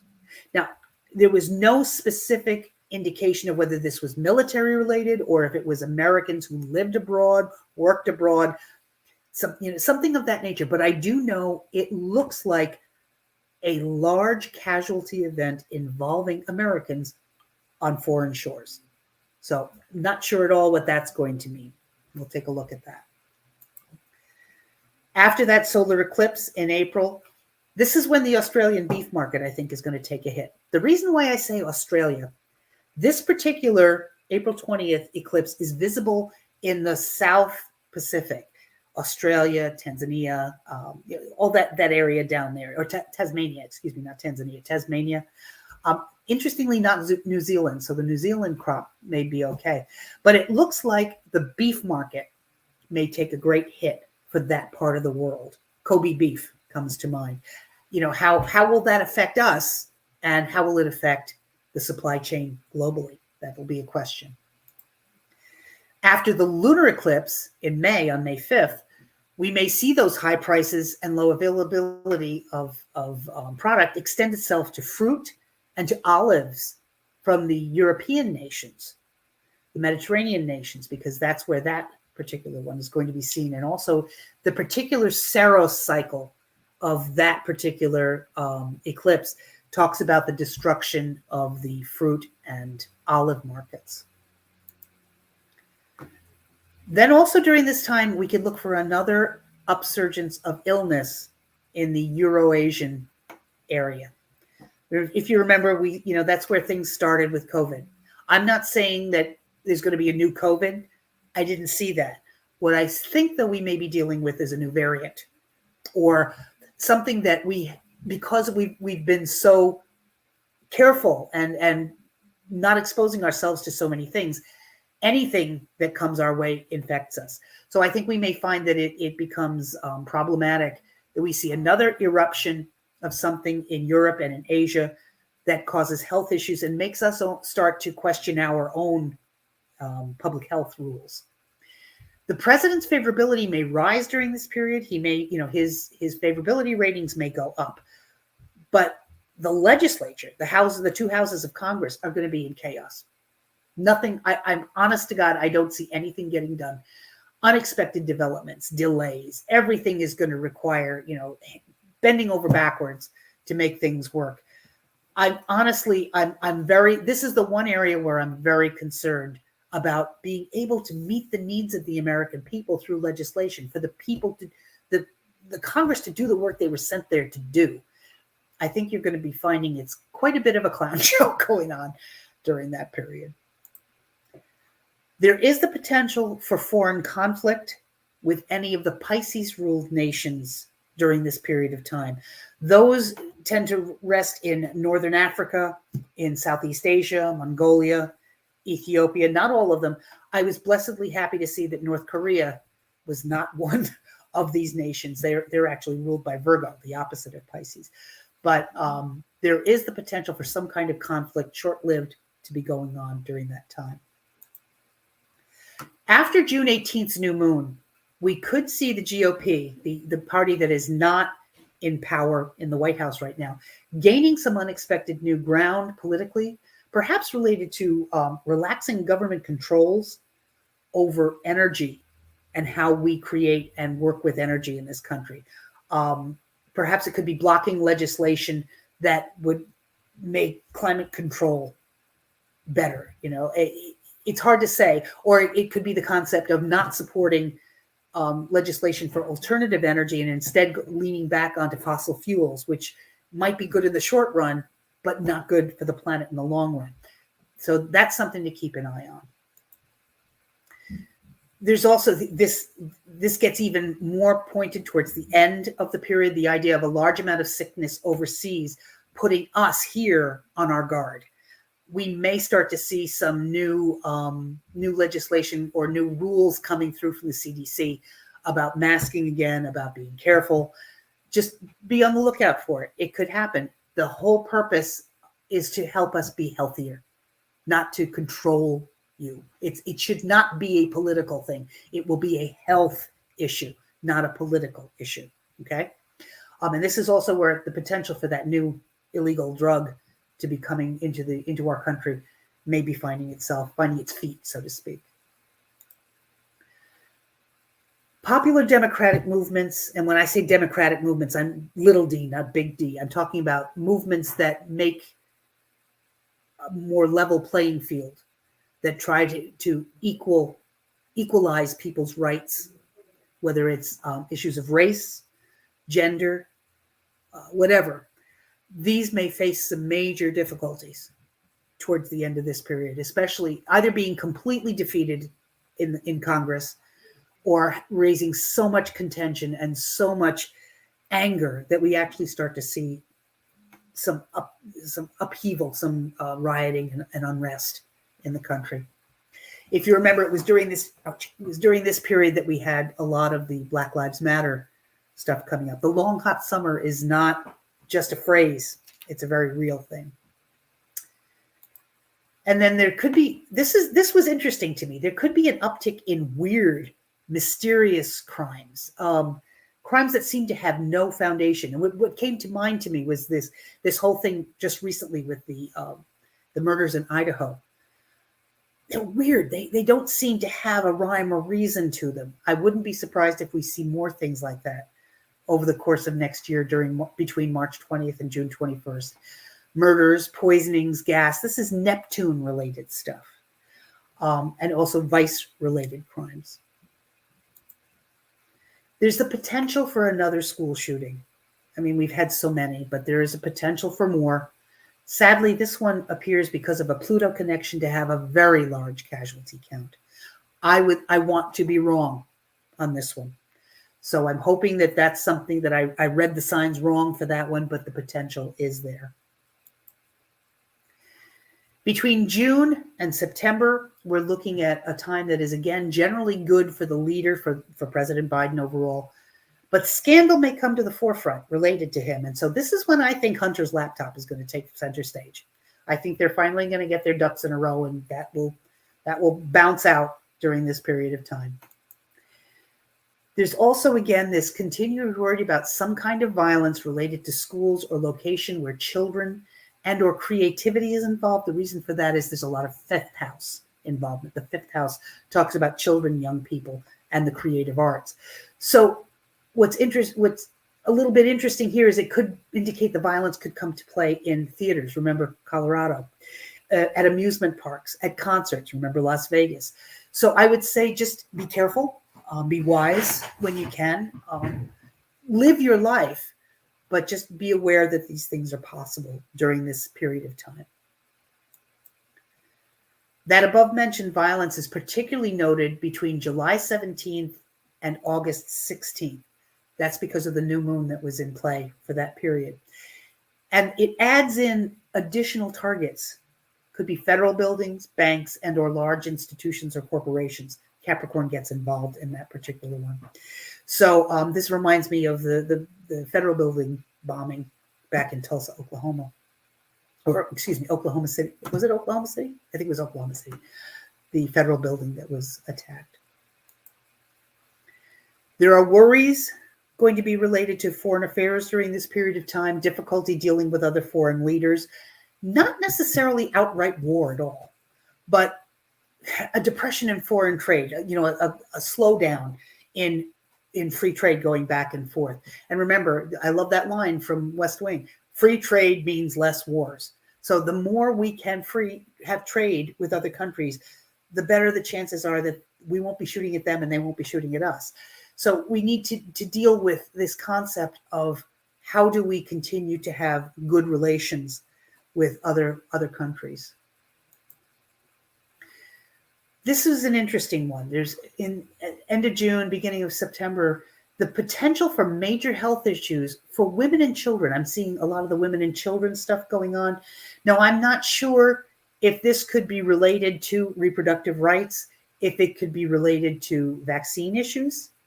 Those who are against vaccinations for children, whether that's going to become an issue, whether we're going to start to see some kind of a new outbreak of measles coming out again because of the lack of vaccination. But that may be part of what's going on. We'll have to see how that shakes out. Major shifts in political power overall are indicated here. So that says to me that there's a lot of the, I don't want to call it unrest, a lot of the fluctuations in power in the House are going to be coming to the forefront really in our faces in terms of people actually no longer being in leadership, I think. Who, I don't know. But I would say during this period, we may see a major shift in leadership on either side of the aisle. Either side of the aisle is possible. There's a strong effort that will be put into play to put forth more restrictive and controlling legislative efforts regarding women and children. And this is where I think the concept of reproductive rights will come into play, the concept of LGBTQ rights for kids in high schools. There's a lot that can play into this, but I think we'll definitely see it coming to a fore during the summer of 2023. Shipping issues at sea, potential for explosions or accidents. Now, don't jump on, oh my God, we're at war, we're going to get bombed. This could be something as simple as it's not simple, but it could be something like an oil spill, a major oil spill along the coast. But there's going to be some kind of accident at sea that is during this period that's really going to throw shipping into a mess. August 13th through September 13th appears to see a lot of changes in the country overall, who we are, how we see ourselves. There will be a lot of loud noises, a lot of yelling, a lot of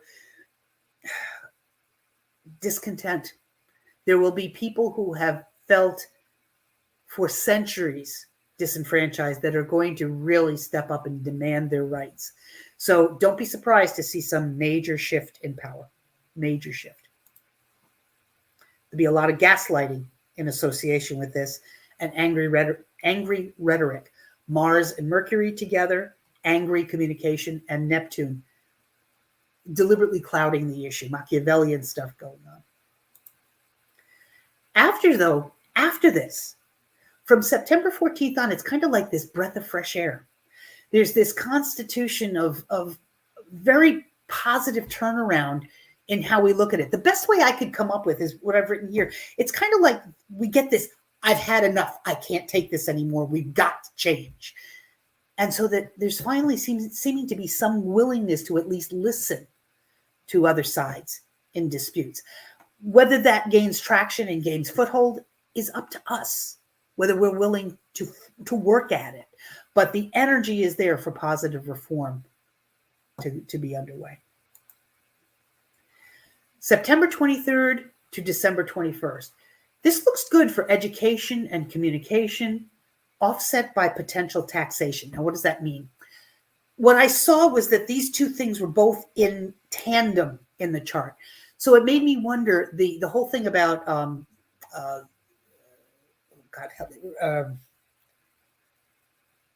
college loans. There we go. Thank you. I couldn't think of the word about college loans being blessed or relieved. That may come out of, what is it? I think it's in the Supreme Court now being tied up. That may come free and be able to be taken advantage of finally during this period of time. That's just one way that could look at it. It could also be the potential for perhaps there being some way for community college to be free. I don't think that's going to happen, but you never know. Think high. It is not promising at all, though, for fair legislation related to women or to the arts. Venus is involved. So I wouldn't be at all surprised if we start hearing about cuts to the National Endowment for the Arts, for PBS, any of the things that the country has tried to do to make the arts available to everyone. It likely is going to be coming under some major hammering.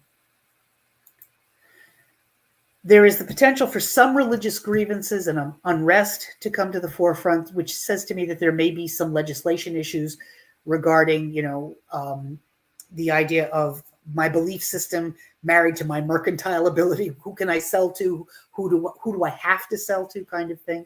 That's a possibility. But there could also be some idea of perhaps in the workforce, the concept of I don't have to hire this person because they don't have the same belief system I do, and I'm paying them.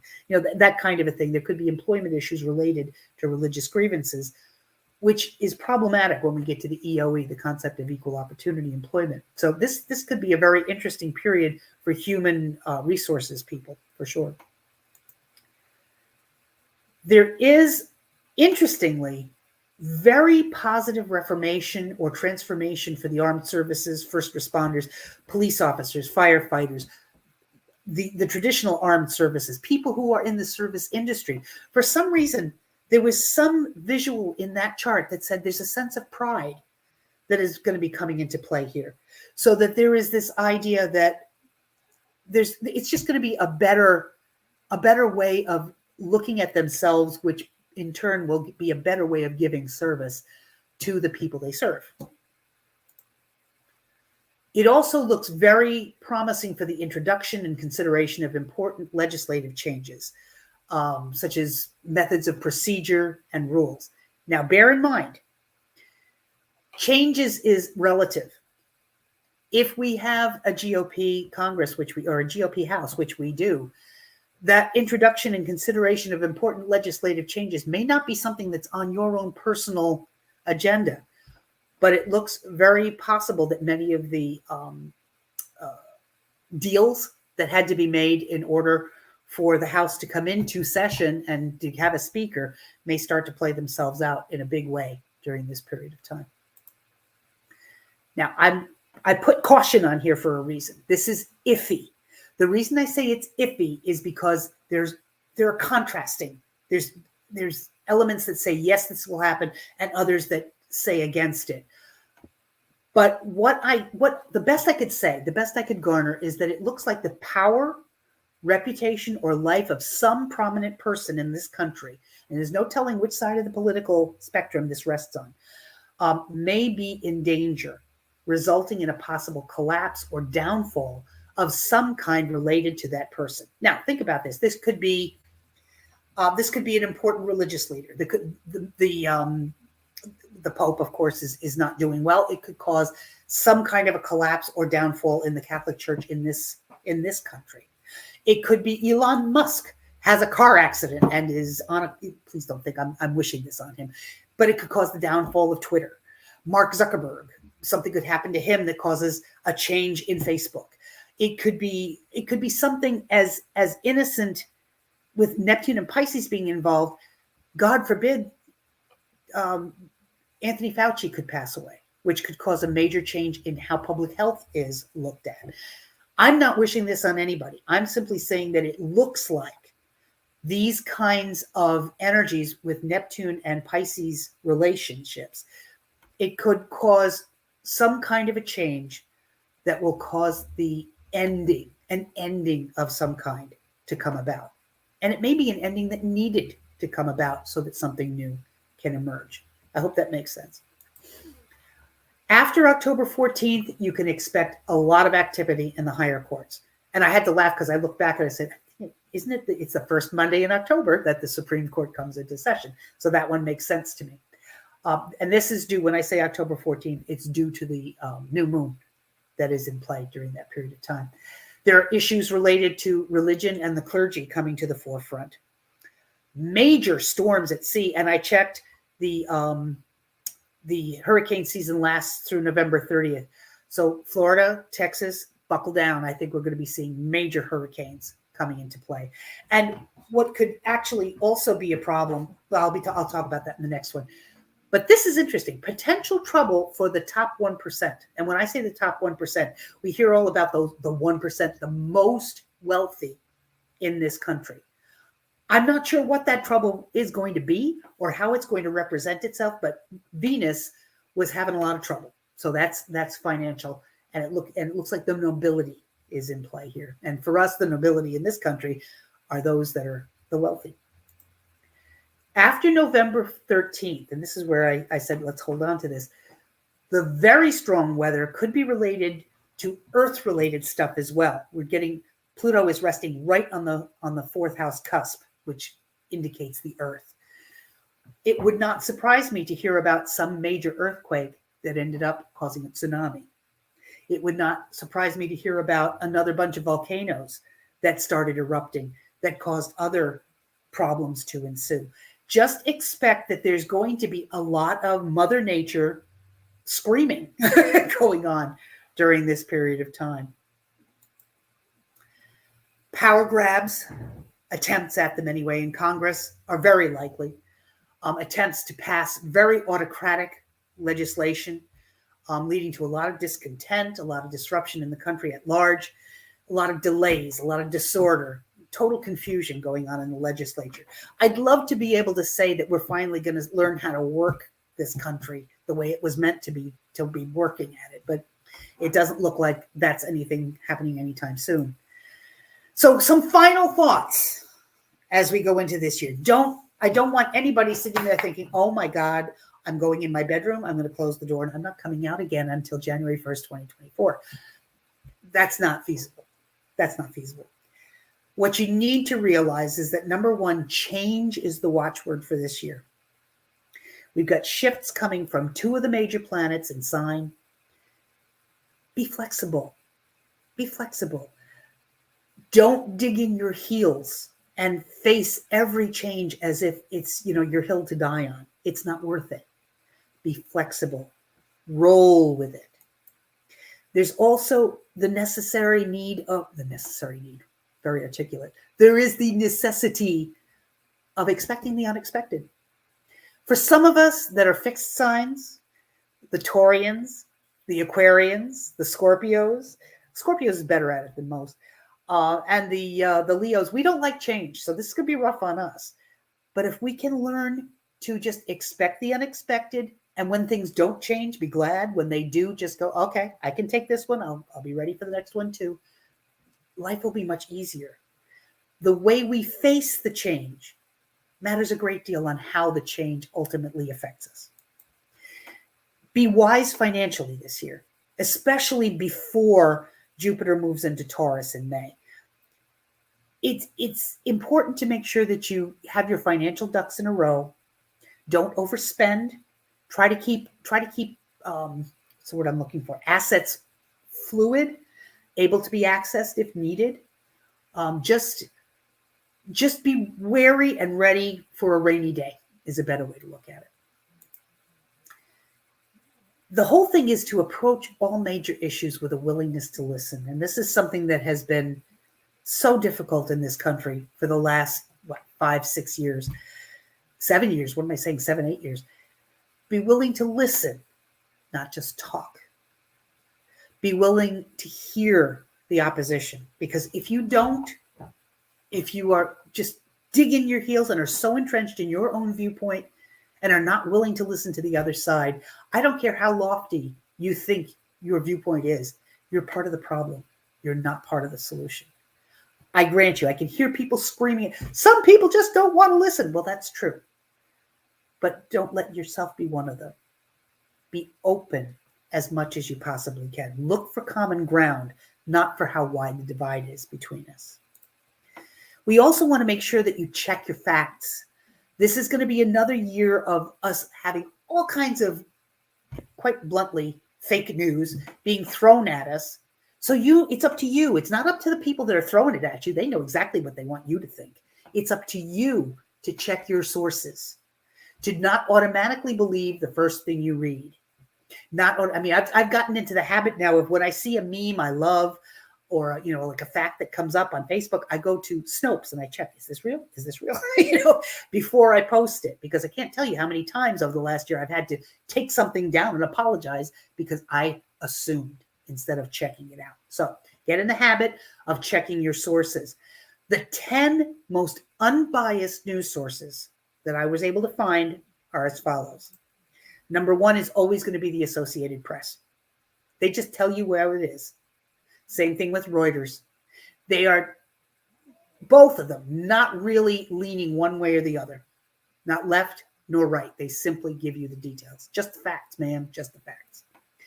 The next 2, the BBC News is also an extremely good resource because it shows you not only a different viewpoint, but a different viewpoint from a country that is looking at us. How do we appear to someone outside? The Wall Street Journal is also another resource that is considered to be very unbiased, although it's probably more conservative than many others. Doesn't make it wrong. Bloomberg is excellent, especially for financial news and market news. The New York Times, don't grit your teeth, my conservative friends out there. Even though it is considered a left-leaning publication, it is still one of the most reliable, fact-checked information sources that's out there. It is still the paper of record. Then we also have C-SPAN. Instead of listening to the pundits tell you what you heard, listen to the people themselves. Listen to the speakers on C-SPAN. Get the words straight from the horse's mouth. Also NPR. Yes, I know NPR is considered leftist, but it's also one of the broadest in terms of a wide variety of informational sources and informational pieces that it will send to you. And then the final 2, Forbes, really good for science and tech information. And NBC News, in terms of mainstream news, is considered slightly leftist, but with very, very strict ethics and very, very much conscious about making sure that what they get out there is the best that they can find.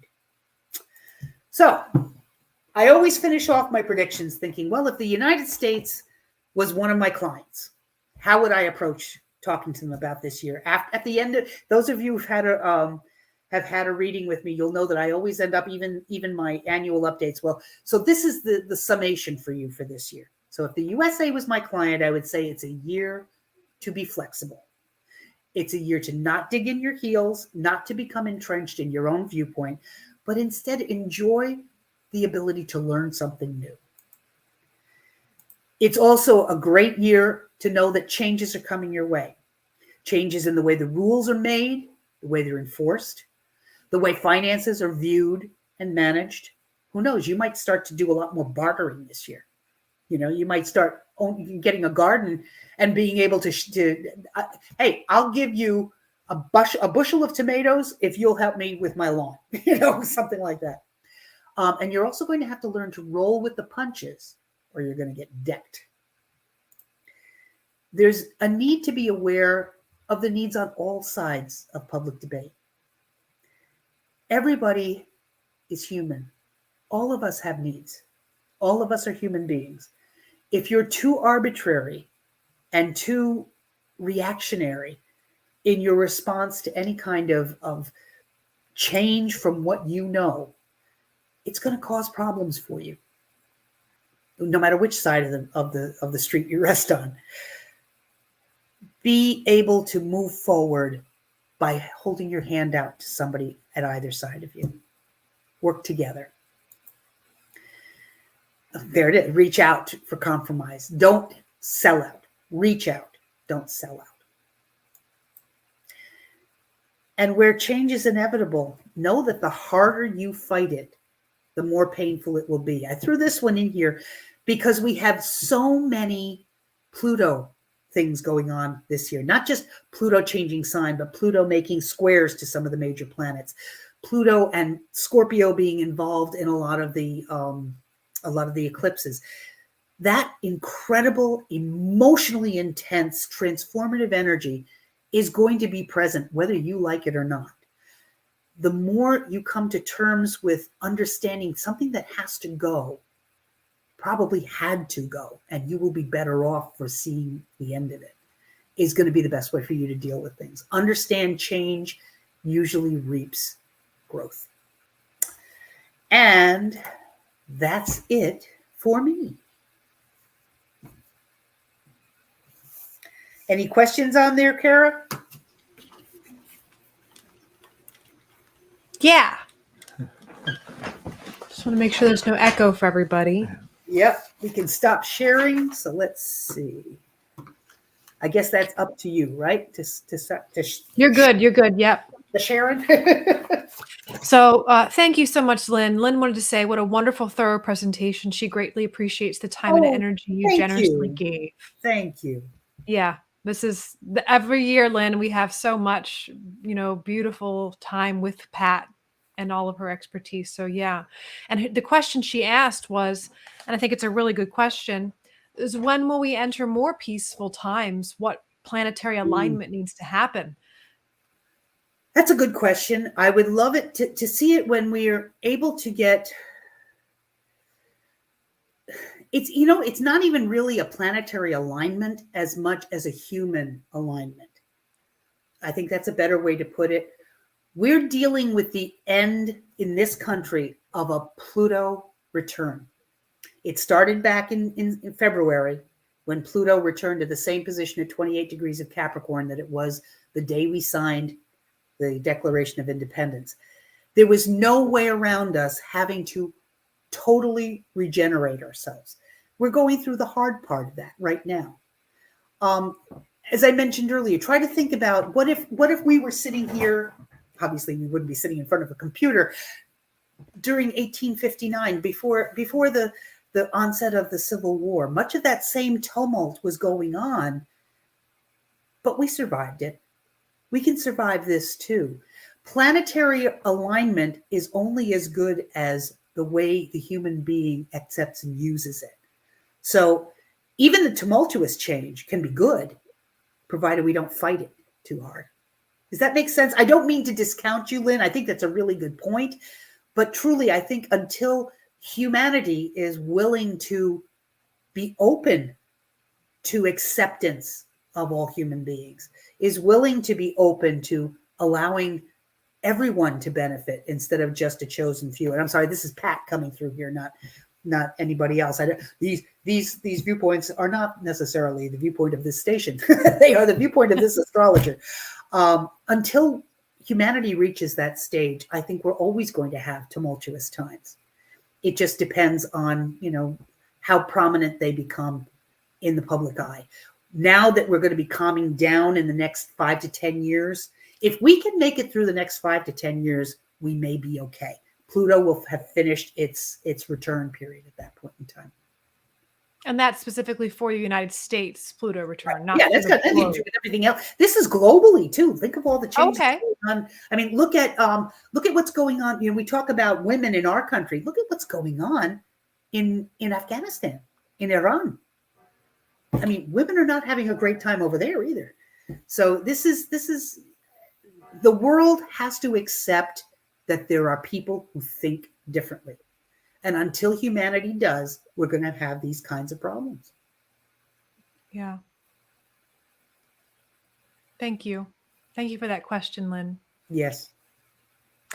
Corby had a good question about, is there any way of telling where the earthquakes or volcanoes are happening based on the chart of the possible countries, as you shared with Australia? And that's a good point. I'd have to look into it. I'd have to go back and pull those charts out. But I will make a note to look at that, and I will put it into the handout. Let me make a note right now. That's a great question, Corby. Yep. And Corby, when you were mentioning about anything regarding Russia and Ukraine, you were mentioning it during part of the slides, and if you want to ask again what it was referring to, was it referring to one of the Pluto changes? I'm not sure. Yeah. Oh, good. We have new comments. Yeah, thank you, Michael. Michael says this has been great. Yeah. Good. I'm glad. She's the best. She is the best. Pat is the best. He says you are the best, Pat. Yeah. Yep. And Kat says this is amazing. Yeah. Good. Awesome presentation from I Rachel. Want this Thank you, to be Pat. useful. The point is, and Kat said the outer world is a reflection of the inner world. I couldn't agree more. And, when we do perceive that the external world, that everything's going wrong and that needs to be fixed, and when is the world going to wake up? It's a perfect opportunity for us to find full release, surrender, and acceptance for where everyone's at. That is the embodiment of true neutrality and allowing these different viewpoints and diversity. And that's hard work to do that within ourselves. Every day we get triggered by things, but I think when we can try to practice that, we're making steps individually to move towards that peace that you said, Pat, that humanity needs to find. Yeah. So I couldn't agree more, Kat. The outer world is the reflection of the inner. And so Corby said, basically, I didn't hear anything about how the war might run in 2023. I saw potential, but I didn't see actual conflict. It looked like saber rattling. It really did. But there's also Neptune stuff, which says nuclear. There's also Pluto stuff, which says nuclear. And yet I didn't see involvement with North Korea, which is where you first think. This is why it's so frustrating when you're trying to do predictions. Number one, you don't want to scare the pants off everybody who's listening to you, but neither do you want it to be a total doom and gloom. You want to try to show balance. The best way I can answer that, Corby, is from what I could see, there is no specific targeted point where the world comes undone. Not in 2023. But it doesn't mean that it won't. What I didn't see was any open involvement with armed forces going overseas. That would have said to me war. I didn't see 7th house, 6th house going on. Those are the things I would look at. I didn't see Mars and the 6th house and the 7th house. I saw talking, a lot of anger, a lot of angry rhetoric. What's to come? I haven't looked at 2024 yet. Thank you, Pat. And Lynn may I ask one more question? Pat mentioned that finances would be good in mid-May. Is that regarding the stock market? Is that the only time during 2023? Let me put it this way. It looks more stable. I mean, for us, anything that, doesn't go up 500 or down 500 in the span of 2 and 3 hours is probably stable, right? Jupiter entering Taurus is a good sign for finances for the country. Jupiter also conjunct the North Node in Taurus in May. That's May 16th, 17th, 18th. Those also bode well. The stock market is still going to undergo some fluctuations, but I don't think they're going to be as stark based on what I see. There's a lot of good second house activity in the ingress charts. Translated, it looks like it will be a more stable year. but it could simply mean it'll hold at a weaker, how do I put it? It still may be great for the 1% and very rough for the kitchen table is the best way to put it. There may still be quite a bit of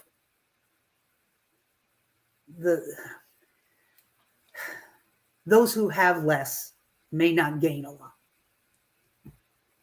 is the best way to put it. Another question from Tiffany is, and thank you, Kat, for reposting this again. Have you looked at Trump's chart in 2023? I have not. I'll be doing a lot more of that in the weeks and days ahead, especially since I saw so much craziness going on in that September period of the ingress with the shifts in power. It's possible he may rise up again.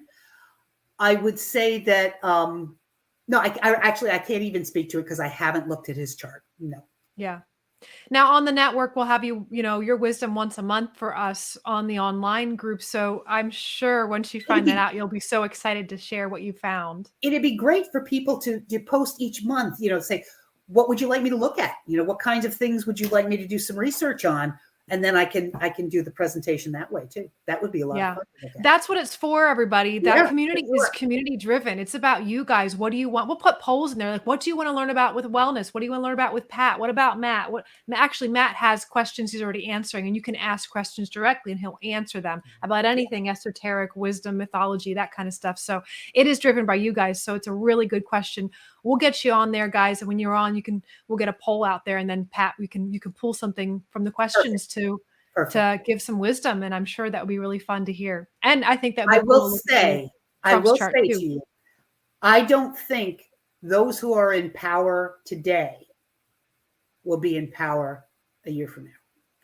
And I can't tell you which ones, but there was just so much fluctuation and change that I saw. I don't know whether I can't tell you where the changes will be, but there's going to be changes for sure. Okay. So don't expect a status quo this year. That ain't going to happen. A year to surrender and let go and be flexible and take what comes. Got to be. Go with the flow. Go with the flow or drown. And I don't say that flippantly. I'm very serious for this year. Learn to roll with it. Go with it as best you can. Meditate, offer prayer, help your fellow man, make better your part of the universe. And hopefully the more people who do that, the better the overall world will be. You can't change what's going on the house floor today. You can change what's going on your kitchen floor. Okay. Yeah. Cross my fingers with that. My Pluto moon conjunction will have a little bit more of a head start. True.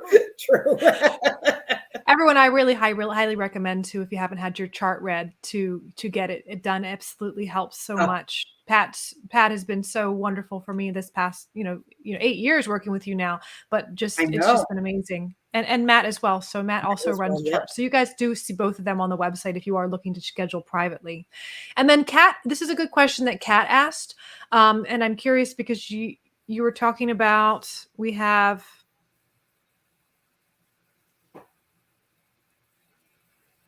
trying to remember the aspect here, but what she's referring to, she's talking about the central digital currency coming to fruition. Anything with that? Forgive me, I don't even know what that is. Anything about central digital currency coming to fruition? I can't help you there. Well, educate me, Matt. Do you know what that is? I'm not sure either. I suppose is it like crypto? Yeah, Kat, if you want to elaborate on that. Yeah. Unfortunately, I don't know. Yeah, I think I was curious this myself with crypto because we have, you guys, the astrologies, you and the astrologies, you both, the Pluto in Capricorn, and then it goes back to Aquarius, was it? I don't remember which one. Yeah, it goes from Pluto will be going back and forth this year, and it will be going solidly into Aquarius in November of 2024. Kat explained here, and so David, thank you, David. All electronic banking, no paper currency. There's talk about a digital dollar, but that's Okay. it's just the talking phase. That may be a possibility down the road. I think there's Jupiter in Taurus wants hard cash. Jupiter wants tangible. So I don't see that happening next year for sure. When it moves into Gemini, who knows? Because it may be they'll be doing a lot of transference via electronically. So that's a possibility. I mean, that's just me gut feeling. I don't think I would see a lot of change there next year, not with Jupiter and Taurus. Yeah, Kat says banks are already testing them, centralized banking through the banks versus decentralized. Interesting. That would be a good way to level the playing field, though. Yeah. Yeah. Thank you, that, Pat. I would never have known that. Thank you. I learned. Yeah, that's something that'll be on your radar now to do more. Yeah. Thank you. Well, thank you, Pat. Thank you, everyone, for joining us. I do hope if you have any other questions that come on to the online network, Pat will answer those. And we would be happy to, we'll be posting the PDF there tomorrow. So you guys can have the handouts. And I will just show you last year's. I always keep it. Oh, it's a little bright here. This is last year's. I keep this handout. It's very helpful. And gives you all of the retrograde dates. It tells you what not to do during this type of retrograde. It's really the do's and don'ts of the retrogrades for each one. And since Venus retrograde really happens every 3 years, is it? 2 years. 2 years. No, roughly every year. Maybe, like 11 months to 12 months apart. It's Mars that's every couple of years. Mars is a tough one. That's a really Tiffany's asking where the handout's going to be. This is the handout from last year, Tiffany, from 2022. She does a fabulous handout every single year. She has it. She's finalizing the edits. It will be put up on the Firefly Hollow online community. That's where all the future Friday night forums that are online, and also the ones that are streamed from the bookstore will be posted, and the recordings. So I definitely recommend going over there. That will be where you get that handout. Yeah, and Kat said she kept hers last year too. It's a great reference. I had it in my side drawer all year, Pat, as well as my private reading with you too, because it's very helpful to put dates on my calendar and look like something's going on. What is this? I'm feeling weird vibes here. What is this? How many times I'll get it? Oh, that's what. I'll get a text or a WhatsApp from Kara saying, "What's going on?" And I'll have to go look. So now it should be. It's not going to be an easy year, but it's going to be an amazingly transformative year. Many, many things are going to change. A lot has to do with how much you're willing to change along with it. And that's it. Yeah. Have faith.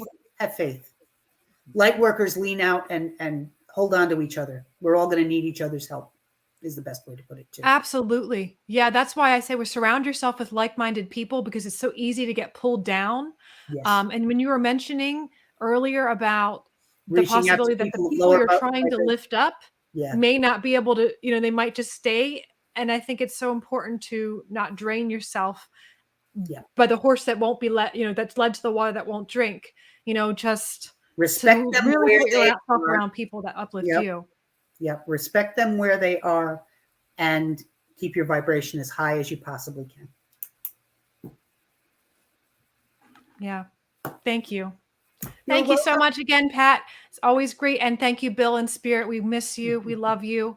For sure. And again, if you are interested, guys, the donations for this event go to the scholarship fund at Firefly Hollow. You can do PayPal /donate Firefly Hollow. I can put a link in there for you guys, so it's easy in the comments. But yeah, other than that, we will see you guys around. Have a wonderful, wonderful new year. Happy New Year to you all. Yes. Thank you again for joining. Thank you so much, Pat, for your time. Absolutely. We'll see you around. Bye-bye. Bye.